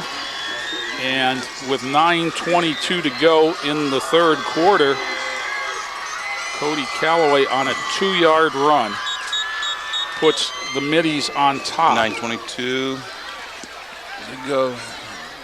There's an injury to a Titan out there, which gives me time to say that I believe the name was Robert Harris, was the winner of the 2013 Chevy Cruze donated by Sunnyside Chevy in Elyria. We want to thank them, the Lorain High School Booster Club and the Lorain High School Band Boosters, co-sponsors of that event and shared in the fundraising endeavor. And once again, thanks to Sunnyside Chevy in Elyria for the donation. Greatly appreciated, and it will benefit the student athletes of Lorain High School. Also, mucho thank yous to Scorchers, Casual Eatery and Draft House, Jackalopes Lakeside, Deso's at All Nations on Overland Avenue, PC Campana, and Premier Scion. The press box sponsors for tonight's Lorain High School football game, and we appreciate them. They make, we're rushing around.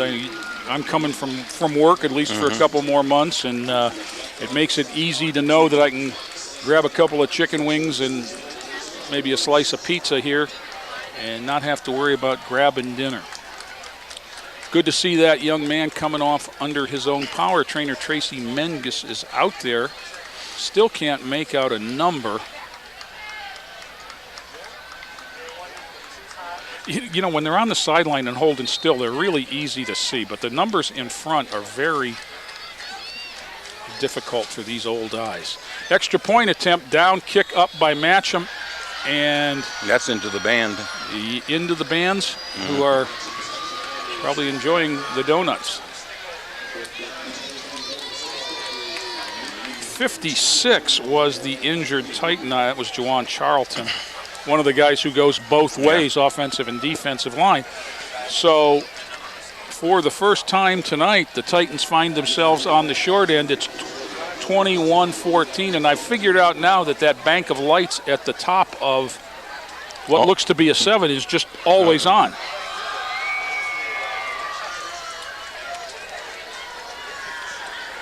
That's why the 14 became a 19. Yes. Boy, you know, we had a breeze to begin the game, but if you look at the flag at the north end, it's just hanging there. Limp. I mean, it's not moving right now.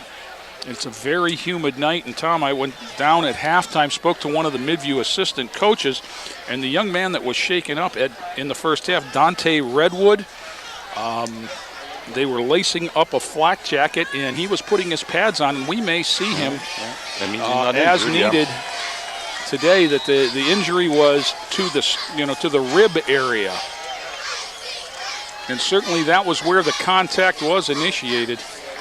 Matcham will kick off. Sherman Saunders and Perry Mincy back high. Mincy's side, he's got it at about the 8. Up the middle, got a hole, cuts it back, makes one man miss out over the 35 to the 38. Nice return. it looked more promising than that for a second. Perry Mincy gives the Titans good starting position as they trail for the first time in this one. You know, the height on those kicks gives the cover, and it's hard to do anything when they're right there on you. But, you know, he's had the one touchback, but the other three have all, we've started outside the 35 right. on all of them. Yeah. Williamson's going to be alone with the spread. We had too many in the huddle. Yep. As the Titans break the huddle with 12, I was going to say we've got 2 to the top and 4 to the bottom because we had too many receivers, and the official spotted the extra one jogging off. So that'll cost the Titans 5 before they snap it. For 12 men in the huddle. Williamson is the quarterback. He is back there by himself. Sherman Saunders, Hakeem Caven, and they're going to look to run the bubble screen, but now Eddie's going to run for his life. He's got some of the penalty yards back, did he take but a he hit? took a shot. Yeah. Out to about the 35, going to give him a couple-yard gain and one that he's going to remember. Yeah. You know, the difference between these two passing attacks, as you see, Callaway has all the time in the world. I don't think he's been touched yet. He hurried once or twice, but never touched. Well, we touched him because we roughed him. Yeah. But I think Eddie has no time at all. Yeah. And Callaway's, what, 6'2", 6'3"? Yeah, you can see over it. And Eddie, as we say, 5'8", 5'9". Motion man now is Caven going to put 4 to the right. Williamson's going to roll that way, tossed it outside, got a man. Another big hit outside of the 40, though, is complete to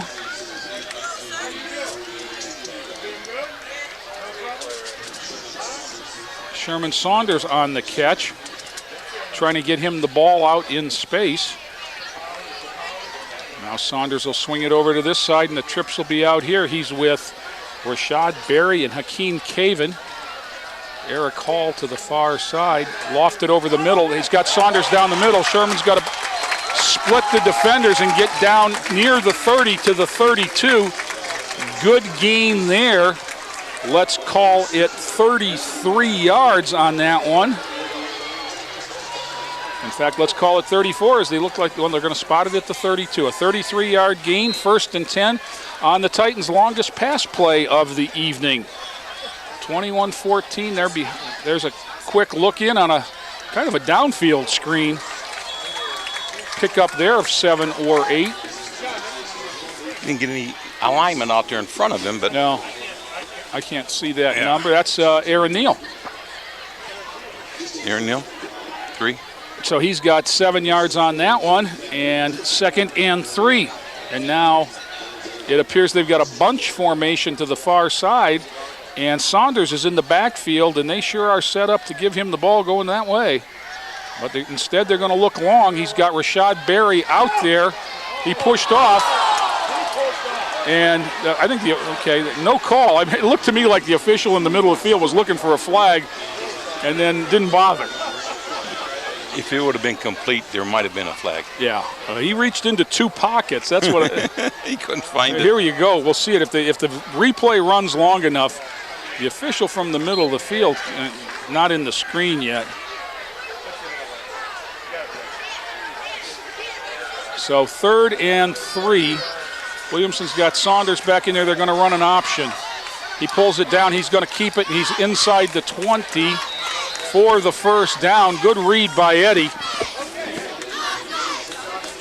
You know, there's what you need your leader to do. Make a good decision and pick up a big first down, and you're behind for the first time. They're going to spot it right at the 20. 1st and 10 for Lorain.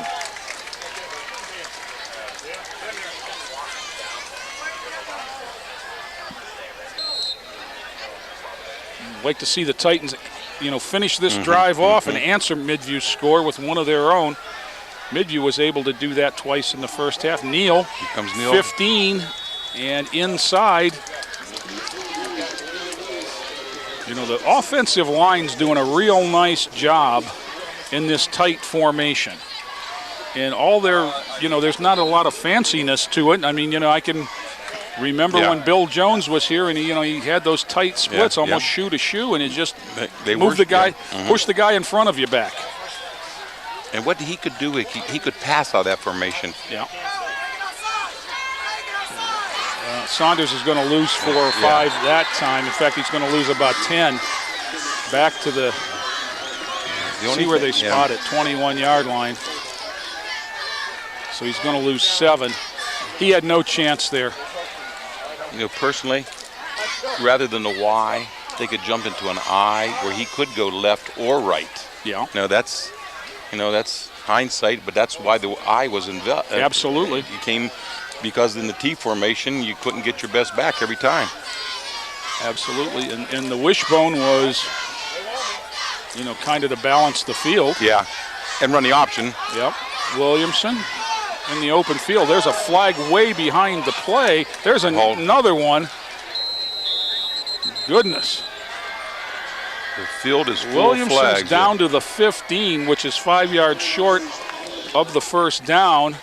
One flag is back at the 23. Another one is at the 19.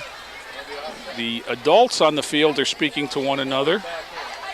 Now they go over toward the Midview side of the ball. And we're going to get some signals. We're going to come. This doesn't look good. Oh, holding against Lorain. Face mask against Midview.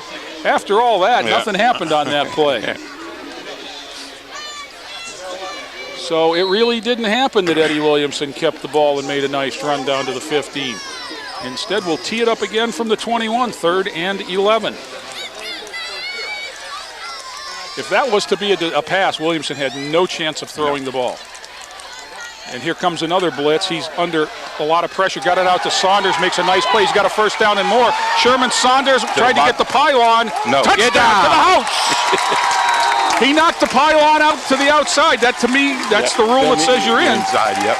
Great catch and run as Sherman Saunders threw one hand out there and caught the football, and it was a race to the corner. Here it is. He catches it with one hand, gets the 10.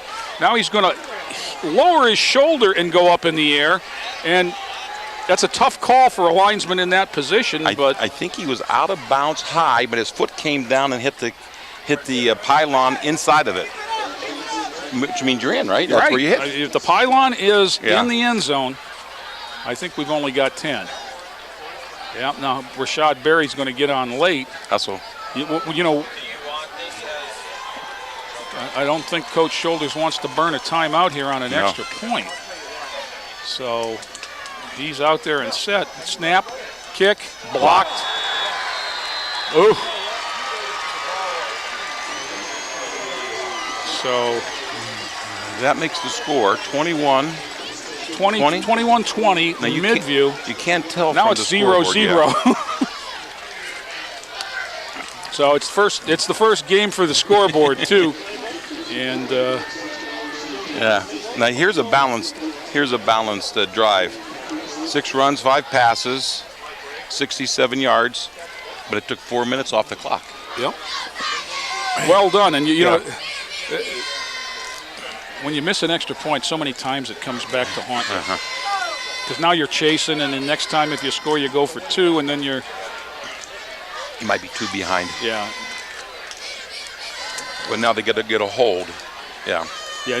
Now you need the next points. What's this called in basketball? You got to get a stop. Yeah, you need a stop here. Or a turnover. Yeah. They haven't. That always works in basketball too. They haven't forced a punch yet because they picked up the 3 interceptions and a fumble. Williamson will kick. 5:12 to go, third quarter. Each team with a touchdown this quarter. Lorain's extra point was blocked. That short kick picked up at the 18, straight ahead. Nice. Oh, down low. They put a hand down and didn't go down till he's out across the 36. I believe that is Bolin. Logan Bolin on the return. And here comes Cody Calloway and the offense. I think what Sherm ought to Eddie Williamson ought to practice on that kickoff is maybe put it to one side or the other on the ground. Yeah. Because if you're going to kick it low and short, you give them too much on the return. Yeah. Of course, we've been getting that. We've always been getting up to the 35 they've been always time kicking it too. high and Yeah. deep. Callaway's got 3 receivers to his left, 2 to his right. First possession of the quarter, they took it in for a touchdown. Callaway on a keeper this time. And nowhere to go. Nice tackle there as he tried to cut back. That's Rashad Berry. And that's why he's getting some looks as a defensive end. Number one, if you've ever seen the young man on the basketball court, he's got the kind of frame that football coaches love because he's long and muscular, and you look at him and say, you can fill it in? Yeah, we can fill that body in, and he Yeah. can play at about 240 or 250, son. And, you know, if you can keep your speed, we can use you at a linebacker, a rush linebacker kind of situation. Callaway again alone now looks quick in. Pass and catch. Good run after contact by 20, Kobe Hirschfelder. Out to the 45. He's going to be a yard short, 3rd and 1. Lorain still, as you said, Tom, has yet to force a Midview punt. And here's usually where you see Zapanic come back into the backfield. I was going to say, and it's not Zapanic. 20? 20 is Hirschfelder, the young man that just caught the thing. Pistol formation, wing to the left, double tight end. And they're going to turn and hand it to Hirschfelder. Up, whistle. I hear whistles. Flag down over here. Somebody started dancing before the music. Wasn't the split receiver over here, I think. And Jeremy Wilt was saying, why don't you blow your whistle, John Rousseau? And the flag was out. And it's going to cost them 5 and take them back to the 40. 3rd and 1 becomes 3rd and 6. And this young man over here, Dylan Eason, is very happy to be on this side of the field because I think he was moving early and he was about as far away from the play as you could get. 3 to this side, tight end, or 1 to the left. I don't think they have enough defenders on this side. They're over defended the short right. side. They dragged him. That's just a They dragged the inside receiver back across Aaron Neal, and Aaron played it pretty well, but an accurate throw like we've seen from Callaway would have really burned the Titans, and Midview's going to punt. 3:12 to go in the 3rd quarter when they send out the punt team for the first time. At least we assume they're going to punt. And I think with this offense, when Callaway goes to the sidelines, that you can kind of assume that. That looks to be match. Mincy goes deep. They bring in their all-state single punter. safety. Just because they haven't done it doesn't mean they can't. They don't have enough. Oh, yeah, they have enough linemen. They're missing somebody, though. 3, 6. There he is, 7. Yep. You're allowed 11. Now whistle. Timeout Midview to save the 5-yard delay of game. Again, I don't know if I'd have wanted to waste one there. No.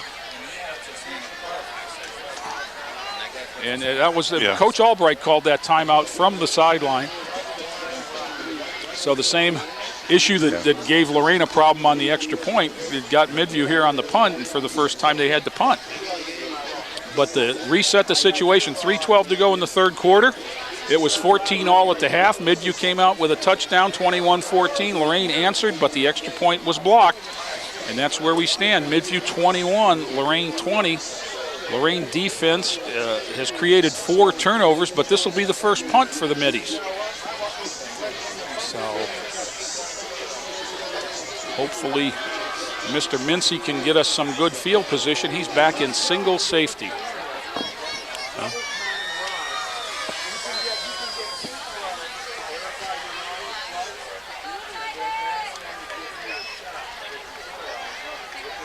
Snap back, match him all kind of time. Punt's going to bounce at the 32, and Mincy gets away as it kind of backs up the way my wedge doesn't do and stops at the 26. So all in all, not And you know what, Tom? I just looked up at the flag, and look what's happening right there. The breeze is starting to blow out of the south, yeah. and it might have knocked that punt down a little bit. Certainly, Mincy was expecting more. That was funny right there. We just had three officials. Each of them had a football, and it looked like, I'll use mine. No, we're going to use mine. So Lorain down 1, takes over 74 yards away. And Williamson is in the gun where he has been in this spread. 3 receivers to his right. Single receiver, but that's Sherman Saunders, and he's going nowhere. You know, that's Williamson. Yeah, that was an ill-conceived play. Yeah. But I think he didn't want to pitch it or I think his discretion said, I might as well just eat this and we'll snap it again. But again, 2nd and 15.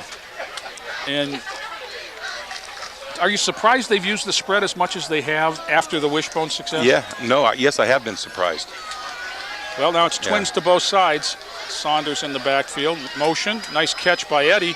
Shovel pass, inside, going to pick up only a couple.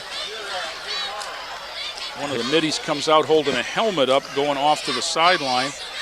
Who's the that carrier? Was Aaron Neal. He's got a leg cramp, it looks like, as he's asking for a spot. 3rd and 13 here. Boy, that timeout now as we got another lineman with limping off. That looks to be 55, Adam Cookta. Or is that Charlton again? 55 or 56? 56, that's Charlton, isn't it? Yeah. Do they have enough in the backfield? Well, they got 3 on this side. They've only got... Yeah, they're missing a back. Yeah, they were missing a receiver on the far side, and that Barry had come out. Neal had come out with a leg cramp. And it's hard to convince kids how much water you need to drink on a night like this. You always, in the August opener, see so many leg cramps in this heat. It was a couple years ago when we played one of these in the rain, and but it was so humid, and oh my goodness, because now you're starting to slip and slide a little bit on the grass, and then it really makes things go wrong. And you're really supposed to start hydrating during the middle of the day, so you have it build up in you. You don't want it all sitting in your belly. You want it through your system. Or you take a lot of salt. Oh, shit. Salt tablets and bananas, remember? Yeah. So the situation is 3rd and 13 for Lorain. Ball is on their own 23-yard line. They trail by 1, 21-20. You know, the pundits in the Journal had all picked Midview big on this one. Yes. Yeah. So even a Swami. Yeah. He's got Saunders again. Down, 1st down, out to the 45. Good catch. Eddie Williamson squared the shoulders, rolling. That's the hard pass to throw to the left. And he got the shoulders and he got Saunders in between. And there it is, just a beautiful toss, you know, in front of the defensive back and over the linebacker. Williamson again. Now there's the quick out to Rashad Berry. There's a flag over on the far side. That almost has to be offside encroachment. But, you know, he was not waiving any illegal substitution is what I'm seeing. I don't know which way. Or illegal participation. Maybe Midview had 12. If this goes on the chest, it usually means some sort of illegal participation. And when you're on that, there's a cramp right there, Hakeem Caven. Illegal, Oh. Midview's going to get called for 5. I think that's the trying to get off and didn't make it penalty. And that's only 5 if you do it. Yeah, if you play, it's 15. But that's when that wide guy calls that's usually what it is. If somebody's in front of him trying to get off the field. They're going to decline it and take the No, they took the penalty because it gives them the 1st down back. The pickup was 3 on the play. They got 5. Okay. And the down back. Williamson, Saunders, first time for the So scratch that. First time for that formation, Saunders loses a yard, and there's that leg cramp again. Hakeem Caven's really cramping up in that left leg. While they were administering the penalty, he went down with his leg up in the air, and Eddie Williamson was trying to stretch him. Yeah. And it's the same leg. That gives the ladies a chance to bring water out to the field. Yeah, they might win the game for him if you know how important the water boy is. Yeah. Or a girl, as the case may be. You know, since Lorain has one of the really neat vocational programs that Lorain has is the sports health and fitness program, and these young ladies out here are students of Dave Dury's, who are, you know, doing double duty, working on some academic stuff and some of the, you know, as well as helping the football team. And I know that, you know, my son in that program learned a great deal because he was up, you know, he's playing soccer at Defiance, and something happened to one of his teammates, and he was right there on the spot. And the trainer came out, and Storm told him exactly what it was. And the trainer did an examination and then looked at him and said, well, how did you know that? Yeah. And he said, Mr. Dury taught me that in sports health and fitness in Lorain. And a lot of good things going on. In the Lorain schools? In the Lorain schools, you know, with some of the new things. The Titan College option, where kids are going to be able to get a associate's degree right at the high school, is a really, really neat thing. I still like early college. I taught out there early for 2 college years. is wonderful. We've got a lot of the online courses, you know, with LCC and the Angel system. We just took some kids out there and got them rolling on that. Just a lot of good things. Mr. Tucker, Superintendent Tucker's got things moving in the right direction. And Lorain City Schools are poised for a comeback. I've seen 2 A's on the report card, if I read the paper correctly. Always good to see when you see an injured player pop up and come off by himself. He's limping a little bit, but that's just cramps. Yeah. A little hitch in his get along, but he's coming off by himself. You got to put some water into you. And Williamson's all alone in the spread. Going to be lucky to get that one. That was almost that same interception that happened. That was the same player. Number 7. When he intercepted it, he closed to cut the corner off Williamson and jumped and knocked it away. Right there, he stayed with Sherm Saunders, who Eddie was trying to get the ball to and bring up 3rd and 7. Here it is right here. Yeah. Eddie got to get it up over his head, put a little bit of air under that ball. Or look him off and then come back. Williamson going to keep it this way. 50, makes a move. First down, maybe. Very close. It's going to be a first down because he dropped that beanbag on the other side of the 45. Okay. I can't see exactly where, but he did drop it on the other side of the 45, and that's a first down. You don't need those sticks. You just need to move it, because I'm sitting on this 45, and so was the stick at this end. Nice read by Eddie Williamson to pick up the first down, and a nice little moving broken tackle, and he knew where he had to go. He got there. Well, he's seen the big rush coming from his right. Yep. So that means they were under-defended on the left. Clutch play. Minute 1 to go, 3rd quarter. Titans on the move, trailing by 1. Williamson lofts it down. He's got Rashad Berry out there hand fighting. Now that's couple going of to be flags. 50, yeah. Yeah. Now see, I think he was getting penalized. I want to see who that's on. I'm going to say Rashad. Let's see. Here it is. Here's the ball coming down. And they did call it on. You know, and as much as anything, I think you're right, Tom. That penalty was the result of the play in the first half. And did you notice who the defender was? The same that is number 20. No, that's number 22, Dante Redwood, who got the rib injury and was helped off the field in the first half. You're right. I didn't notice them coming in. So 15 yards on the Titans for offensive pass interference. And, you know, as you said, as much as anything, it was payback for the one they didn't in the end zone. So 1st and 25. If there's a silver lining, it's that it's first down. Mincy goes in motion. Whistle.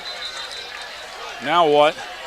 Titans are clapping offsides. Midview will give them 5 of those back. Still 1st and 20. You know, we're at the point in the game right now where there's a lot of fatigue out there, and guys are, you know, involuntarily twitching. Once again, Mincy in motion. 4 to the right. Williamson going to roll that way, trying to get away from a linebacker. Nice throw. Nice move there. Out down to the 40. Picked up a lot of it. 15 of those back. 15 of the 20 are back. And who was that? Was that Aaron Neal? Yes, it was. Aaron Neal, number 3. You know, the two backs, Neal and Saunders, have done a great job catching the ball.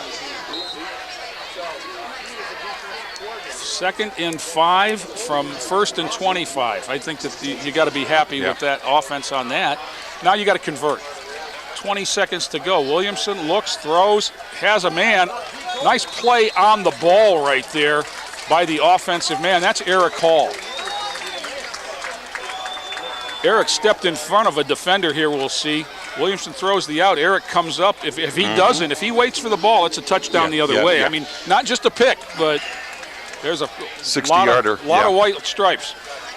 12 seconds, the Titans are going to walk it off. We've played 3 at the George.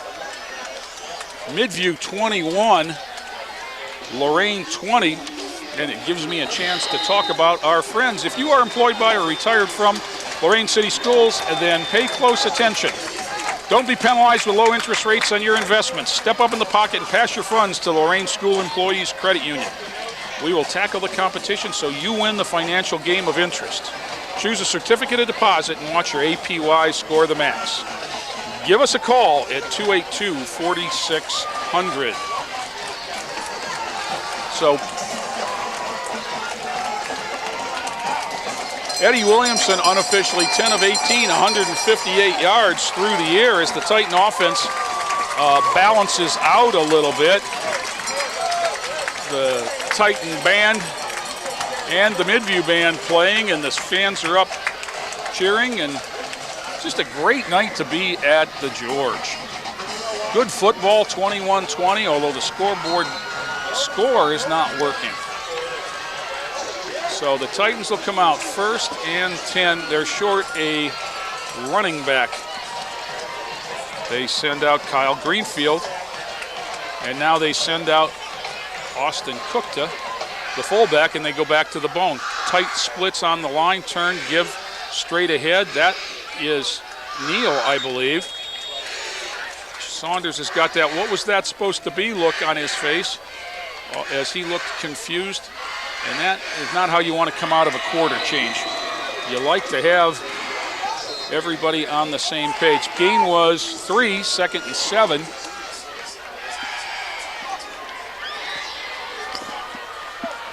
Again, the tight formation, wishbone look. Cookta in front of Neal and Saunders. Turn. Eddie's going to roll. Eddie's got. Now they got some time, and he got a lead here. It's going to call back a touchdown. Yeah. It's going to call back a touchdown. There was a hold on the backside there. Of course, you know. When he decided he didn't have anything on the pass, he made a great play. Yeah, nice read. Reversed field, and one of the linemen got caught. Here, we'll see. I don't know. There it is, way right up here. There. There it is, as the Midview defender made a smart play. He threw those hands up in the air and made it pretty obvious that one of them was getting held. Yeah. I mean, it is what it is, and it's going to cost the Titans 6 points. Yeah, that's a good call. I mean, it was right. It was a smart play. It was the right call. Yeah. I mean, if you're a Titan fan, it's not a good call. Yeah, but it's the right call. But it's a correct call, and it's going to bring it back to the 45. You know what I noticed? 44. These kids are growing up because you've seen as soon as Sherm seen that he was running here, he set the escort around there, and he led him right into the end zone. Yes, he did. You know, it's not about me anymore. Yeah. Now Williamson empties it out. Is that Saunders or Barry? Now we get another back in.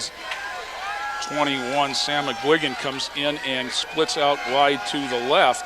3 to the right, 2 to the left. Williamson takes it, looks, pulls it down, going to run. There's another penalty. Williamson's inside the. He got one up high to the chops, but not a call there. This one's going to go against the Titans too, I think. And if this one is spotted, there it is, holding against Lorain. If that's spotted the foul, it could be, well, they're going to toss it to the 50, which means it's going to go back to the 40. Yeah. Which means we're going to have 10, 20, 37 yards to go here on second down. And the young offensive line is leaking a little oil right now. And, you got a couple guys playing both ways. You don't want to point to, here's a guy limping off with a leg cramp. The big guys up front get him too. Yeah. Oh, yeah. More so. They got more muscle mass to cramp. And when you get them, you're trying. You know your job. Your job is to try to keep Eddie Williamson upright. But the result is 2nd and 37. So who's got to play for that one? This might be when you let the freshman coach call one. Williamson calls for a snap, looks long, and he's got Barry out. Oh, beautiful defensive play. 22 Redwood again. And that's Redwood, Dante Redwood, who got lit up trying to catch a pass of his own in the first half, breaking a big one up there, and Rashad's got a little bit of a cramp coming back to the huddle. Oh, he was going to catch that one dead in stride. Yeah, it was going to be a touchdown. He would have been not touched. The difference between their touchdown pass and that one is that, they got a finger on the ball and knocked it away, and we did not. It got over our defender, and they ended up with a touchdown pass. Williamson gives the play to the wide receiver, Shaquille Hildreth. Back in the backfield with Saunders looking for somebody to block. And he's going to throw it long for Shaquille. And you know what? A lot of little contact right there down the field. I mean, it was totally it's running contact. Incidental. It was running, but it does slow you down a little bit. You don't get called unless you actually use your hands. Right. More often than not. That was like little two NASCARs side by side, swapping paint. Yeah. 4th and a country mile. And Eddie's going to be in punt formation from the Lorain 40, the drive that had it down inside the 30. Now, I'd like to see him put a low-line drive out of bounds around the 35. Aimed this way. There's an end over end going to bounce. Well, that's not bad then. Bounce inside that's the 20. Not bad, yeah. And okay. down there. Okay, that ball was touched, which is what prompted the reaction both from the Midview player, who was Eason, and the Titan. So the chain guys are happy because it's right about where they needed to go for the first down. Midview will take over just inside their 20. 10:37 to go in the ball game, and they have a lead by 1 on a missed extra point. Now we're starting to get the cramps are causing some confusion. I think Lorain might be short a man. 5 and 5 is 10. They got 10 on the field on defense. This is not good when you're spread out like this. And they're missing a lineman who they're missing. There's the backup fullback. That's Clay, and they found it. They found it out to the 45. Gain is going to be 15. Or Crum, rather, Devon Crum, out to the 44, call it the 45-yard line. Tom, we were talking last week while we were watching the scrimmage. One of the biggest differences in football is that in the past, when everybody was playing the I formation and the single wide receiver, double tight end, you could hide guys. Yeah. This spread formation makes you defend 50 yards across, so you've got a bunch of guys with nobody behind them. Yeah. So there's no place to hide anyone. And depth becomes so important as you go along here that that's why teams are going to it, because you have when you put somebody 30 yards away from the ball, the defense has to do that too.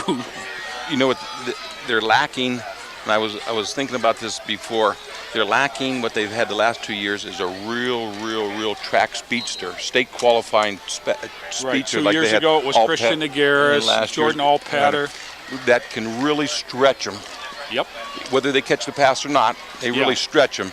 Now they got good hands, good speed, but they don't have the great speed and yet. that's why you're seeing Saunders running some of those fly patterns from the wing, because Rashad's, a wide receiver and a tight end body. But now you see, as we spread the field out, those two guys on the far side are all on islands. Yeah. Which tells you that they've done a good job thus far. Motion. Here comes jet the jet sweep. They gave it the jet sweep. Jet sweep's going to result in a loss of about 5. Yeah. As one of the big fellas up front looks like number 68, Roger Jones. He's the center on offense, so he's going two-way now. Yeah. It's either 68 or 69. Willie Banks or Roger Jones. I can't.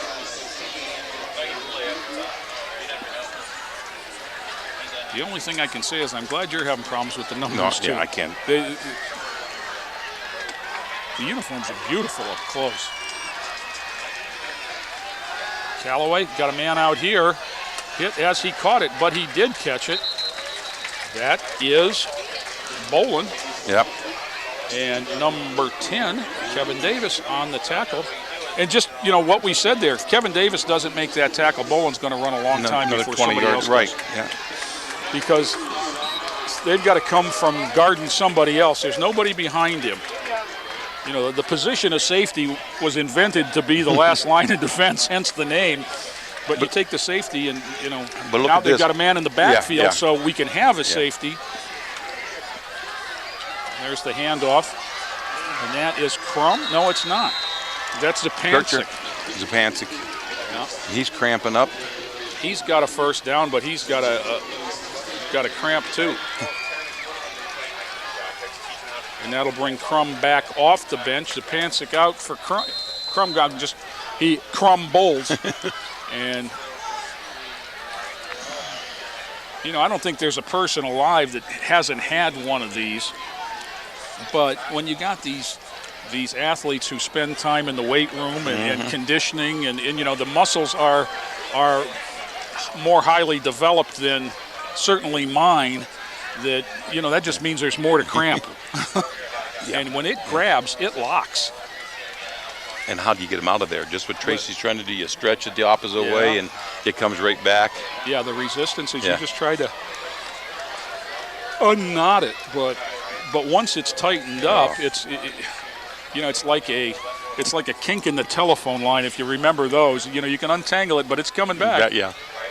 You can't step on it. You can't step off of it. Yeah. All right.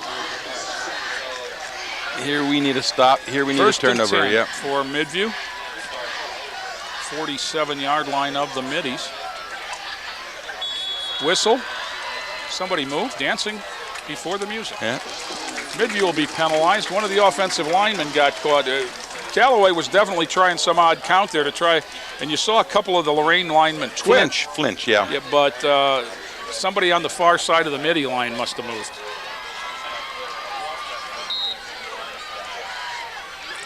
First and 15. So you can come back from first and 15 with a Callaway arm, because he's getting those 8 and 9 yard stops. He's got Crum in the backfield with him, twins both ways. Takes the snap, drops back. Pressure now. Barry got held. Callaway stopped. Barry got up and got him again. Pulls him down. Okay. The loss is way back to the 32. So the loss is 10. It's going to set up 2nd and 25 if they decline. I think a decline and make it 2nd down rather than. I was going to say, or 1st and 30 because it's spot of the foul, right? Yes, and it was on the 35. Yeah, 34-5. Yeah, so the 7 yards is not worth the down. 2nd down and a bunch. 18 and 7 is 25.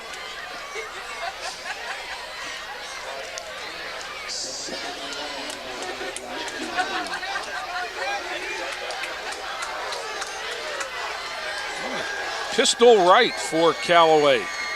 Now they break it and send 2 receivers each way. He rolls to his right and looks back across the field. He's got a man out there. Hit as he was thrown for the first time tonight. Yeah. He took a shot As right he to was the throwing it, midsection as he was throwing the ball. That's Adam Cookta, I think, that just got the good shot to the midsection of Cody Calloway. I seen the Cooktas a lot last year on the wrestling mat. Sure. Yeah, one was a 189, one was a 215. Yeah, and I'm sure they'll be there. The kid would, yeah. I'm sure they'll be there again for the Titans. 3rd and 25 now. 8:46 to go. Clock stopped on the incompletion. Callaway turns quick out on the bubble, and got a bunch of it back, but still going to need a dozen or so. That was Dylan Eason, and good safe play. Try and let your receiver make a play, and the Titans, with good contain there, will get the ball back, assuming a punt. 43-yard line, so they would need 14 on 4th down. With the All-Ohio kicker Matcham coming in, I don't think we'll see that. Perry Mincy is the single receiver. Laid onto the field, Kenny Washington in. Lorain's got too many. That's going to be a 5-yard penalty, so with the short punt, I think you'll probably get a do-over. This is the same penalty we saw just a little bit ago on Midview, as the Lorain player didn't get off the field in time. He wasn't trying to participate, so this is the fist to the chest 5-yard variety on the Titans. If they decide to take it. 4th and 9? Want 4th and 9, or you want no return and the ball on the 27? I think I might decline it. I don't know. Of course, you didn't get a very good kick from Matcham.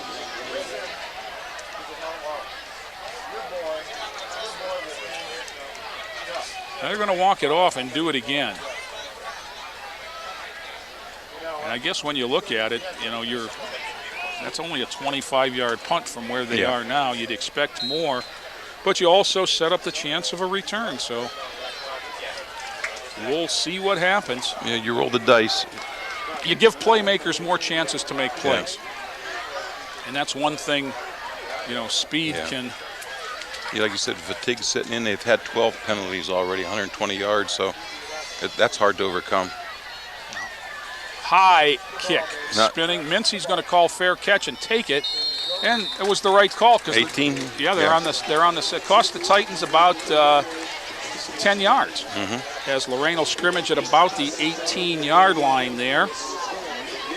That's a tough punt to catch, by the way. Give credit to Mincy, because that was not the end over end, not the spirally variety, but one of those whirly bird kind of deals. Had he not fair caught it, it still might have rolled down to the 1-yard line. Yes. So, I mean, he made the right play. You have to come out and catch that. And when you're the single setback, not only do you have to, you have to make the decision on your own too. So let's see. Titans will spread the field. Williamson will be back there by himself. Saunders is inside on the far side of the 3. And Williamson's going to look that way and throw, and he's got Sharm Saunders. Nice cut there. Coming across the field. The ball is loose, and Midview's on it. Ball was loose right there. 5-yard catch.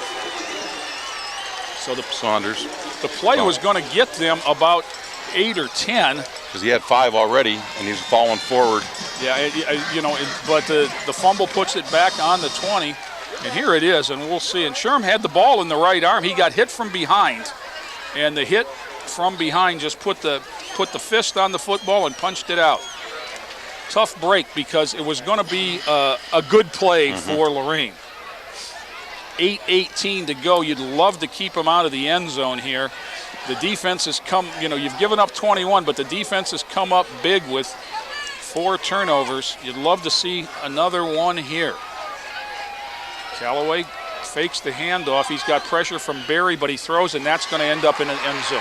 Bolin again. Through the comebacker, Bolin got the ball and went around Kevin Davis as Davis slipped, and it's going to give them their 4th touchdown. With 8:12 to go in the game, It was Bolin 20 yards from Callaway. I think that's their second of the game, one-play drive. Yeah, Bolin and Callaway hooked up one play after the kickoff. So the turnover, points on turnover. Midview capitalizing there. Now, make or miss here, it's a one-possession game. But that kick is certainly long enough, and it hit the scoreboard, so it's straight enough. It's 24 Lorain, 28 for Midview, so it's still a one-possession game. But now, you need to touch down in the two-point conversion. As we said, now you're chasing. And that just gets you even. I think what's going to determine if they can get a real nice return on this, maybe up to the 40 or so, they can get back into that wishbone and drive the ball a while before they have to get into that well, you've got 8 minutes, and the clock stops on first downs. So you've incompletes. And you've got only one timeout, as some of the substitution stuff cost them a couple timeouts.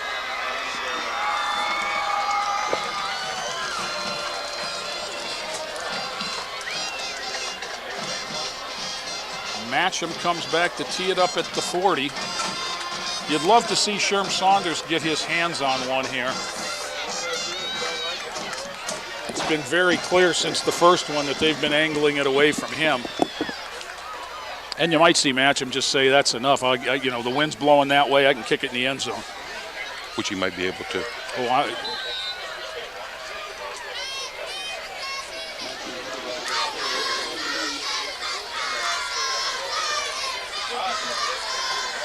He approaches the ball and puts the right instep into it, high end over end, and that is just exactly what he did, 8 yards deep. And why not? You take speed, that's what takes speed away. I mean, right there. The perfect example, Josh Cribbs is out of the NFL. They legislated him out of a job with that kickoff being shortened. He voted against it, but he didn't count. Yeah. And, arguably one of the 2 or 3 greatest kickoff return men in NFL history, but can't find work, not because he's not effective, but because they can't have somebody to just do that anymore, because it's too easy to kick it through the end zone. Give up 5 yards or give it to Josh Cribbs. I mean, it's an easy choice. I formation. Sherman Saunders, big hole coming this way. Eric Hall tried to get a block there and got a piece, but Sherm was unable to cut off that block. The pickup is nice, 13 yards and a first down. Since the first quarter, they've kept Saunders kind of bottled up. I mean, he's made some gains through the air. Obviously a touchdown. I seen after Sherm fumbled the last play, I seen Coach Joyner down there, ran over to him and grabbed him, and I know exactly what he was saying. That's in the past. That's in the past. I mean, and they confidence in him, they give him the ball on the very next play. Next 2, because he just carried it there for a gain of 4. Yeah. And it's interesting that now all of a sudden the last 2 plays have been out of the offset eye, Tom. Sherm's going to come out here. He's got a cramp. Yeah. McGuigan's going to come in his place. Be interesting to see which way they go here. See now, somebody got to stretch that man. Stretch him and put some water right down him. Right now he needs water and a lot of it. Somebody handed him a water bottle. Turn, fake to McGuigan, and Williamson's going to roll, pull it down, try to get the corner. He's got the corner. He's got a first down. He's across the 50 and cuts it up and gets inside the 45. Nice play by your junior leader in every sense of the word, Eddie Williamson, inside the 45. Your number 1 weapon is out. He wants to throw. He made a good decision there. Real heady play. I think they put Neal back in for Sam. Yeah. And is he going to go to tailback? We'll see. Yes, he did. Aaron Neal is at the tailback behind Cookta. Nice cut there by Aaron. And just you picked up maybe a yard. Tough going after the cut.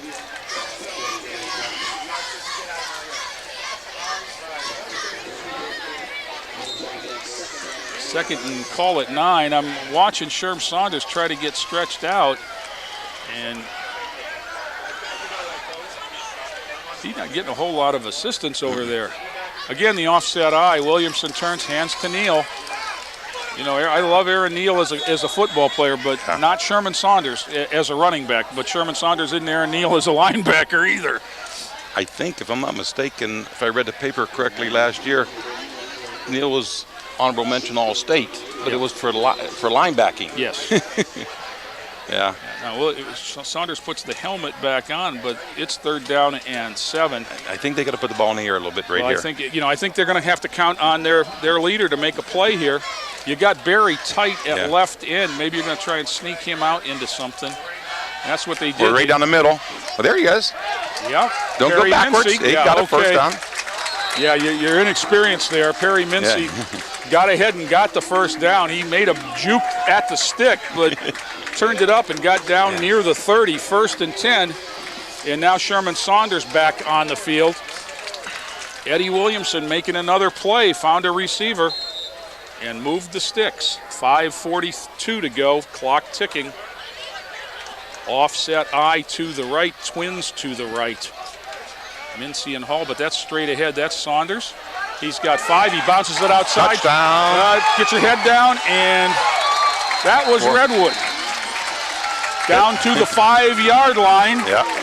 25 on that one for Sherman Saunders, and let's credit the young man that they helped off the field in the first half. 22, Dante Redwood, coming up and laying a lick on there. As I thought right there you were right, but he cut down the angle very well. And that's almost the same move he tried to make on the pylon in the first half and got in. Neal comes out now. It's Saunders behind Kukta. Mincy and Hall near side. Saunders looking for room up front. He's got a couple. The pile is certainly moving. Probably the one or two, signal I'm is guessing. down. The official here has got his foot between the G and the line. That's how close he's got it. Some of the fans here, the Lorain fans, they've already signaled touchdown, though. I don't know. Let's call it gain of 4. 2nd and just a little bit. Is he going to sneak it or is he going to hand it? He's going to hand it. Touchdown. Yeah, he walked in. You know what? There's not only the offensive line, but there's big Austin Kukta. There was nobody left for Sherman. Sherman didn't get touched, and he was in the... I see a penalty flag. I don't know if that's... That's a backbreaker if it's on us, because we need to go for 2. If that's on Lorain, you're looking at a 2-point conversion from the 18-yard line. What could it be? Unsportsmanlike? Well, it's an unsportsmanlike of some sort.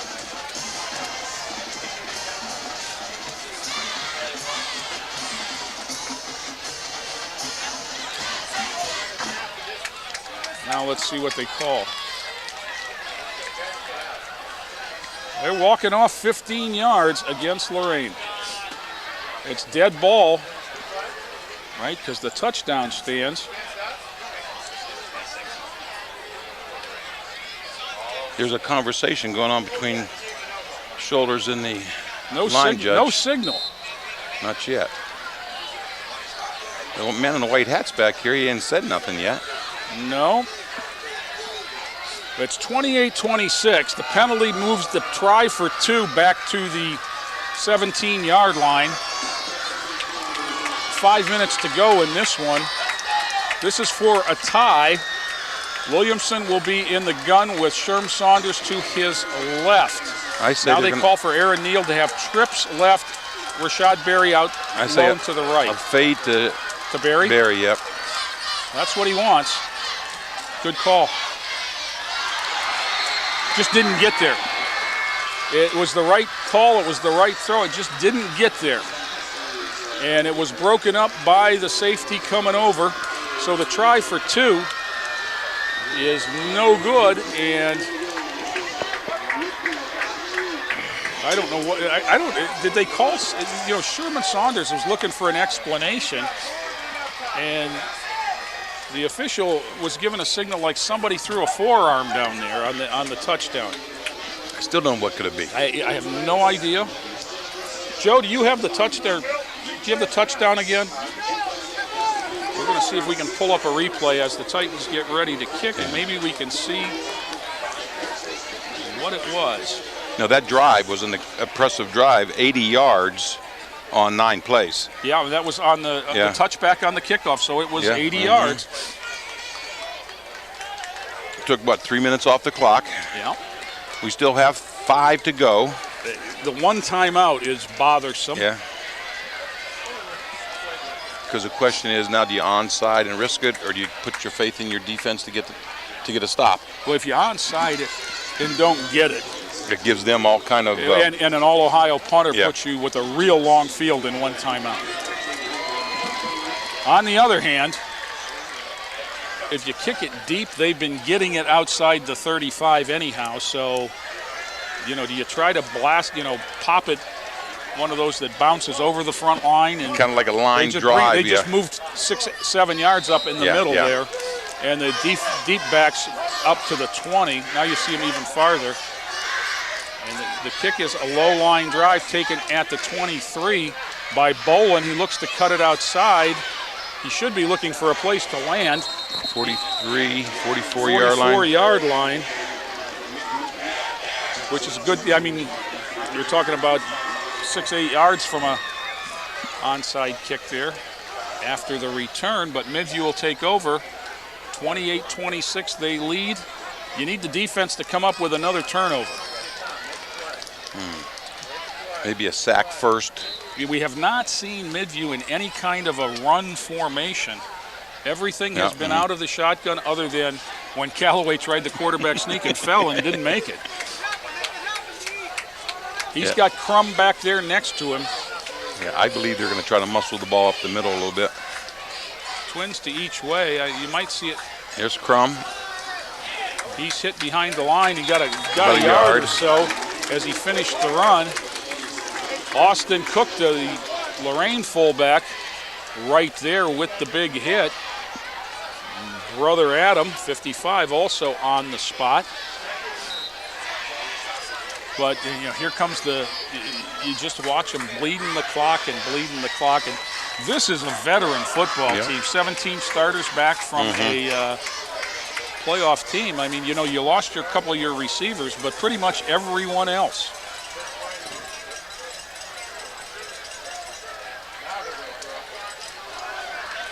Safe pass, a comebacker, keeps in bounds, and picks up a first down. I think the easiest position to replace when you lose a senior is probably a wide receiver. Yeah. Because there's so many of them anymore. That's interesting. I mean, Mentor, goes down to Columbus as a state, semifinalist, throws the ball all over, has Mr. Football in Mitch Trubisky, and how do they replace him? They move one of their wide receivers to quarterback. And they don't even have running backs. They play 5 wide receivers. So did Brecksville. They moved Tupa. They moved Tupa tight end to the quarterback. Yeah.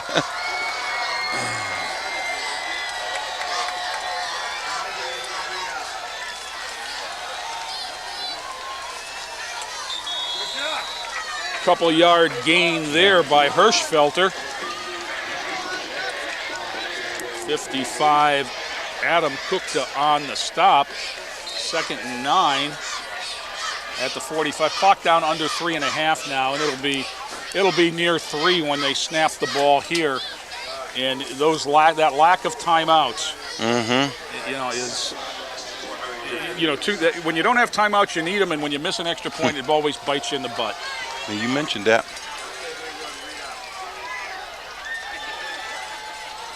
That's Crum. Not much there. Now, good finish to the run. He's going to pick up 4. That's 3rd down and about 5. Do you put your eggs in this basket and use a timeout here, or do you wait? And you got 2:53 in the clock ticking. Marked for play now, so they can take it down to 2:25-ish. I thought it was going to be a rule by this year that all stadiums had to have a 25 visible clock. I don't know. Yeah, I don't know. It's like the shot clock in basketball. Yeah, it's just coming. One of those unfunded mandates. Yeah. Callaway dropped the football. And Now. he's sacked. Now you need your timeout. Boy, that would have been a big one if they could have picked that ball. Oh, my goodness. Rashad Berry, again from the defensive end there. Timeout, Lorain. Yeah. Triple deuces on the scoreboard. We're down 2 and we got 3 twos on the clock. Maybe that's a sign. Yeah, it's a sign that there's 2:22 to go. Yes. Which gives me a chance once again. Yeah. Once again to thank Sunnyside Chevy of Elyria, who donated a car that the Lorain High School Sports Boosters and the Lorain High School Band Boosters have been selling tickets to and raffling off all summer, and that car was given away at halftime. I believe the name that was called was a Robert Harris, and I'm not sure whether he was in the stands or Mr. Corey and Mr. Tucker went down underneath and made a phone call. But congratulations to him, and thank you again so much to Sunnyside Chevrolet of Elyria for a very magnanimous donation. Match them in punt formation. Mincy's too deep. I can tell you that right now, I gotta believe. Good kick. He's not going to get there, is he? Bounces, going to bounce sideways. He lost it. Did he get it back? He did. Mincy somehow got it back. Woo. And you know, Tom, I was just going to ask you. I said one of the things that I don't know anything about football, but I'd always put 2 guys back on a punt. I always like to put 2 back also. And I just wonder what the philosophy of the 1 and 2 is there. Even if because it seems to me you've got an extra blocker back deep there that you can cut off of, and you've got 2 guys that can talk to one another, and you can cover the width of the field. Yeah, exactly. That's more so than anything else, in my opinion. So it's doable. It's 2 minutes and 11 seconds, but there's 90 yards. And we have seen no indication of anything but a gimme field goal. So what's that? I mean, the field would take 85 yards to try a field goal. Down the middle, he's got Sherman Saunders. Saunders breaks away. Saunders to the 40, pulled down from behind at the 45. What a pass and catch right there to get out of a hole. Sherman Saunders from Eddie Williamson. 35-yard gain, stops the clock with 2:05 to go.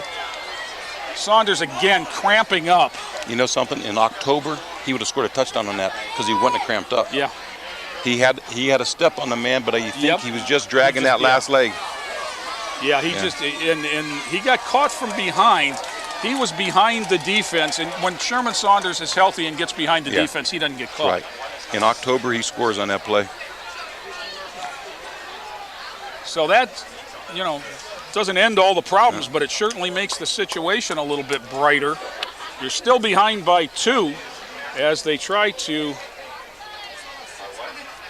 stretch out Saunders. The look on Tony Shoulder's face is, where's the water?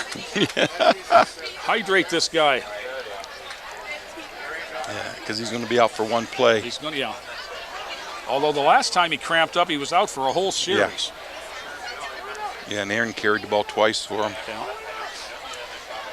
And he's not only been the leading rusher, he's been the leading receiver on the night. He's had quite an evening.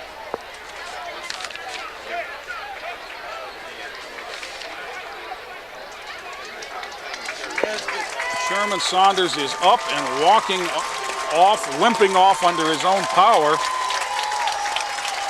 That pass and catch will make him feel a little bit better. As you say, he's got to come out for the obligatory 1 play. Let's hope he can get right back in. Yeah, see, I don't know how many yards he has rushing right now, but he has 9 receptions for 159. That puts him probably over 300 yards total touches. I would think. Williamson's going to pull it down and run. Get outside. 45, get outside. 50, horse collared out of bounds across the 50. Gain of about 6. And more importantly, stops the clock. They're going to spot it at the 49. 2nd down and 4. The man on the box got a little exuberant. He was down to the 46. Minute 55 to go. Saunders remains on the sideline. Bunch formation near side. Williamson going to run it again. Oh, there was a D-cleat block. He goes down. Aaron Neal took a shot right there. He picked off a linebacker and allowed Williamson to pick up the first down inside the 40 to the 39. 1:47 and the clock is stopped. Until the ball's set. Right, the ball will be marked ready for play once the sticks, and now they wind the clock. Williamson gets him set. Calls for the snap, takes it, looks, surveys the field over the middle. Oh! Good throw. I'm not sure if somebody got a hand on that one. I'm looking for a number to see who it was intended for. Is that Damon Heisel? It's 82, I'm sorry, not 12. 82, Shaquille Hildreth. So, 2nd and 10 at the 39. Still, Saunders is back in. He's the inside receiver out of trips here. He's going across the middle. Eddie's in trouble, down. No timeouts remaining. They got to hustle back. They got to hustle back. Minute 26.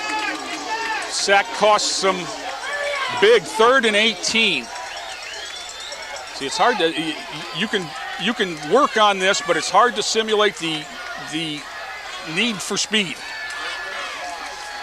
Williamson throws, intercepted and dropped. He wanted Neal, and number 80, Kyle Troutman, had a game ender in his hand. And that's why you play defense, right? So it's still 4th and 18.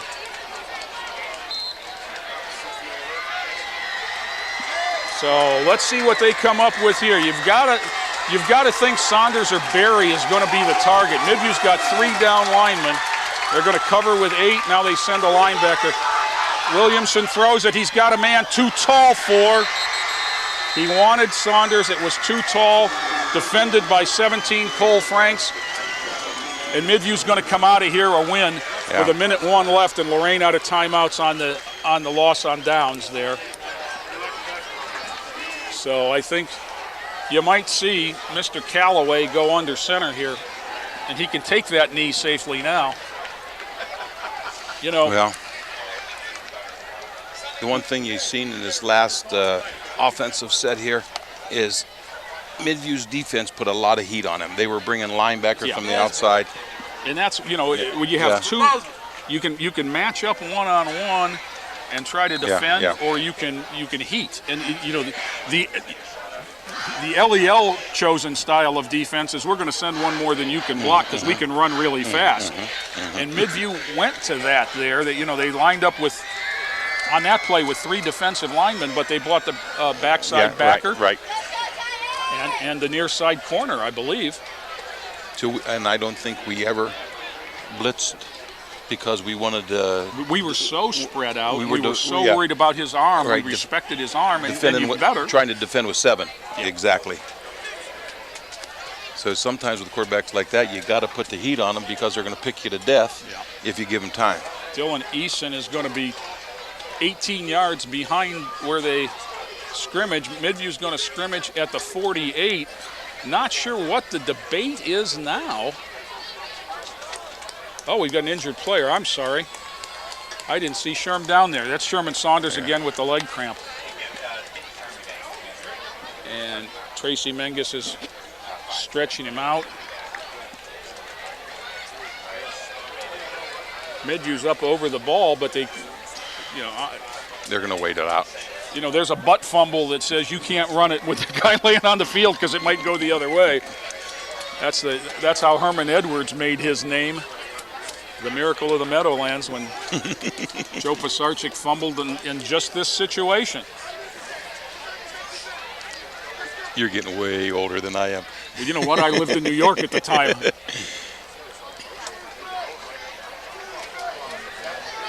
Callaway's going to take. They even killed the clock in a shotgun. Loss of 4, but not a big deal as Callaway just simply caught the snap and went to a knee. They got to do it one more time. No hurry.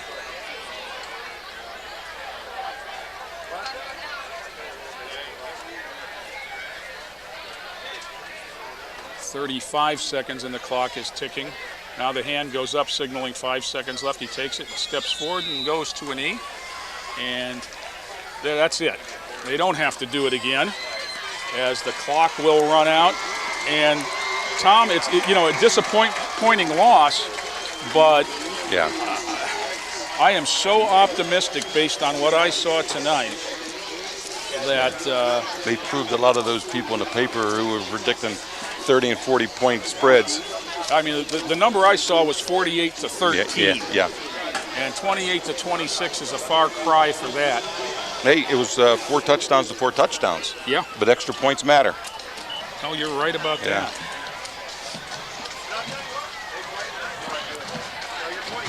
So, from George Daniel is Jay Ferguson and Tom Bauer, and we'll be back to wrap this one up after this timeout. They've stormed beaches and freed countries. They've raised our flag and our hope. They've been called leathernecks. They've been called devil dogs. But above all, they're called Marines. It's a sweaty Jay Ferguson, Tom Bauer back here at George Daniel Field following the opening game of the 2013 Lorain football season. And what an entertaining game it was, Tom. 28-26, Midview on top at the end, but a much better game than people predicted. Oh, yeah. And saw a lot of positive things for the Lorain High Titans. Well, the biggest thing I think they have to overcome next week for Avon Lake, they had 13 penalties for 135 yards. Some were cheap, some were accidental, but they have to correct those penalties. And I'm not going to take time to go through all the scoring, but here are the numbers that are really interesting. Cody Calloway, all Ohio quarterback, certainly the favorite for Mr. Football in Lorain County this year as the season opens. 16-26 for 236 yards. Threw for 3, ran for 1, but he had 3 interceptions on the night. Meanwhile, for Lorain, the offensive star of this game, Sherman Saunders, unofficially 21 carries for 197 yards on the ground, 9 catches for 159 yards through the air. Sherman Saunders unofficially with 356 yards of total offense tonight, Tom. And 1 touchdown called back. And a touchdown called back. That's correct. So he'd have been at 400 yards and 4 touchdowns had that not got called back. But ifs and buts, candies and nuts, what a joyous holiday we'd all have, and the Titans would be 1-0 instead of 0-1. Next week they head to Avon Lake, and if wounded animal is the most dangerous kind, then Lorain's going into the hornet's nest. As Avon Lake got stomped last night by their neighbors, Avon 41-10, and they're not used to that over there in the home of the maroon and gold. So Lorain better be on their A game again next week as they face another tough Lorain County opponent in the Avon Lake Shoremen. But for tonight, 28-26, the Midview Middies open the season with a win over the Titans. For Joe Bach and Terry Trout, for the students of the IMT class, for Tom Bauer, this is Jay Ferguson saying have a good night, everybody. This has been a production of Lorain City Schools, TV 20 WLCS. To purchase a high-quality copy of the program you just viewed, please call Lorain City Schools Television at 282-8400.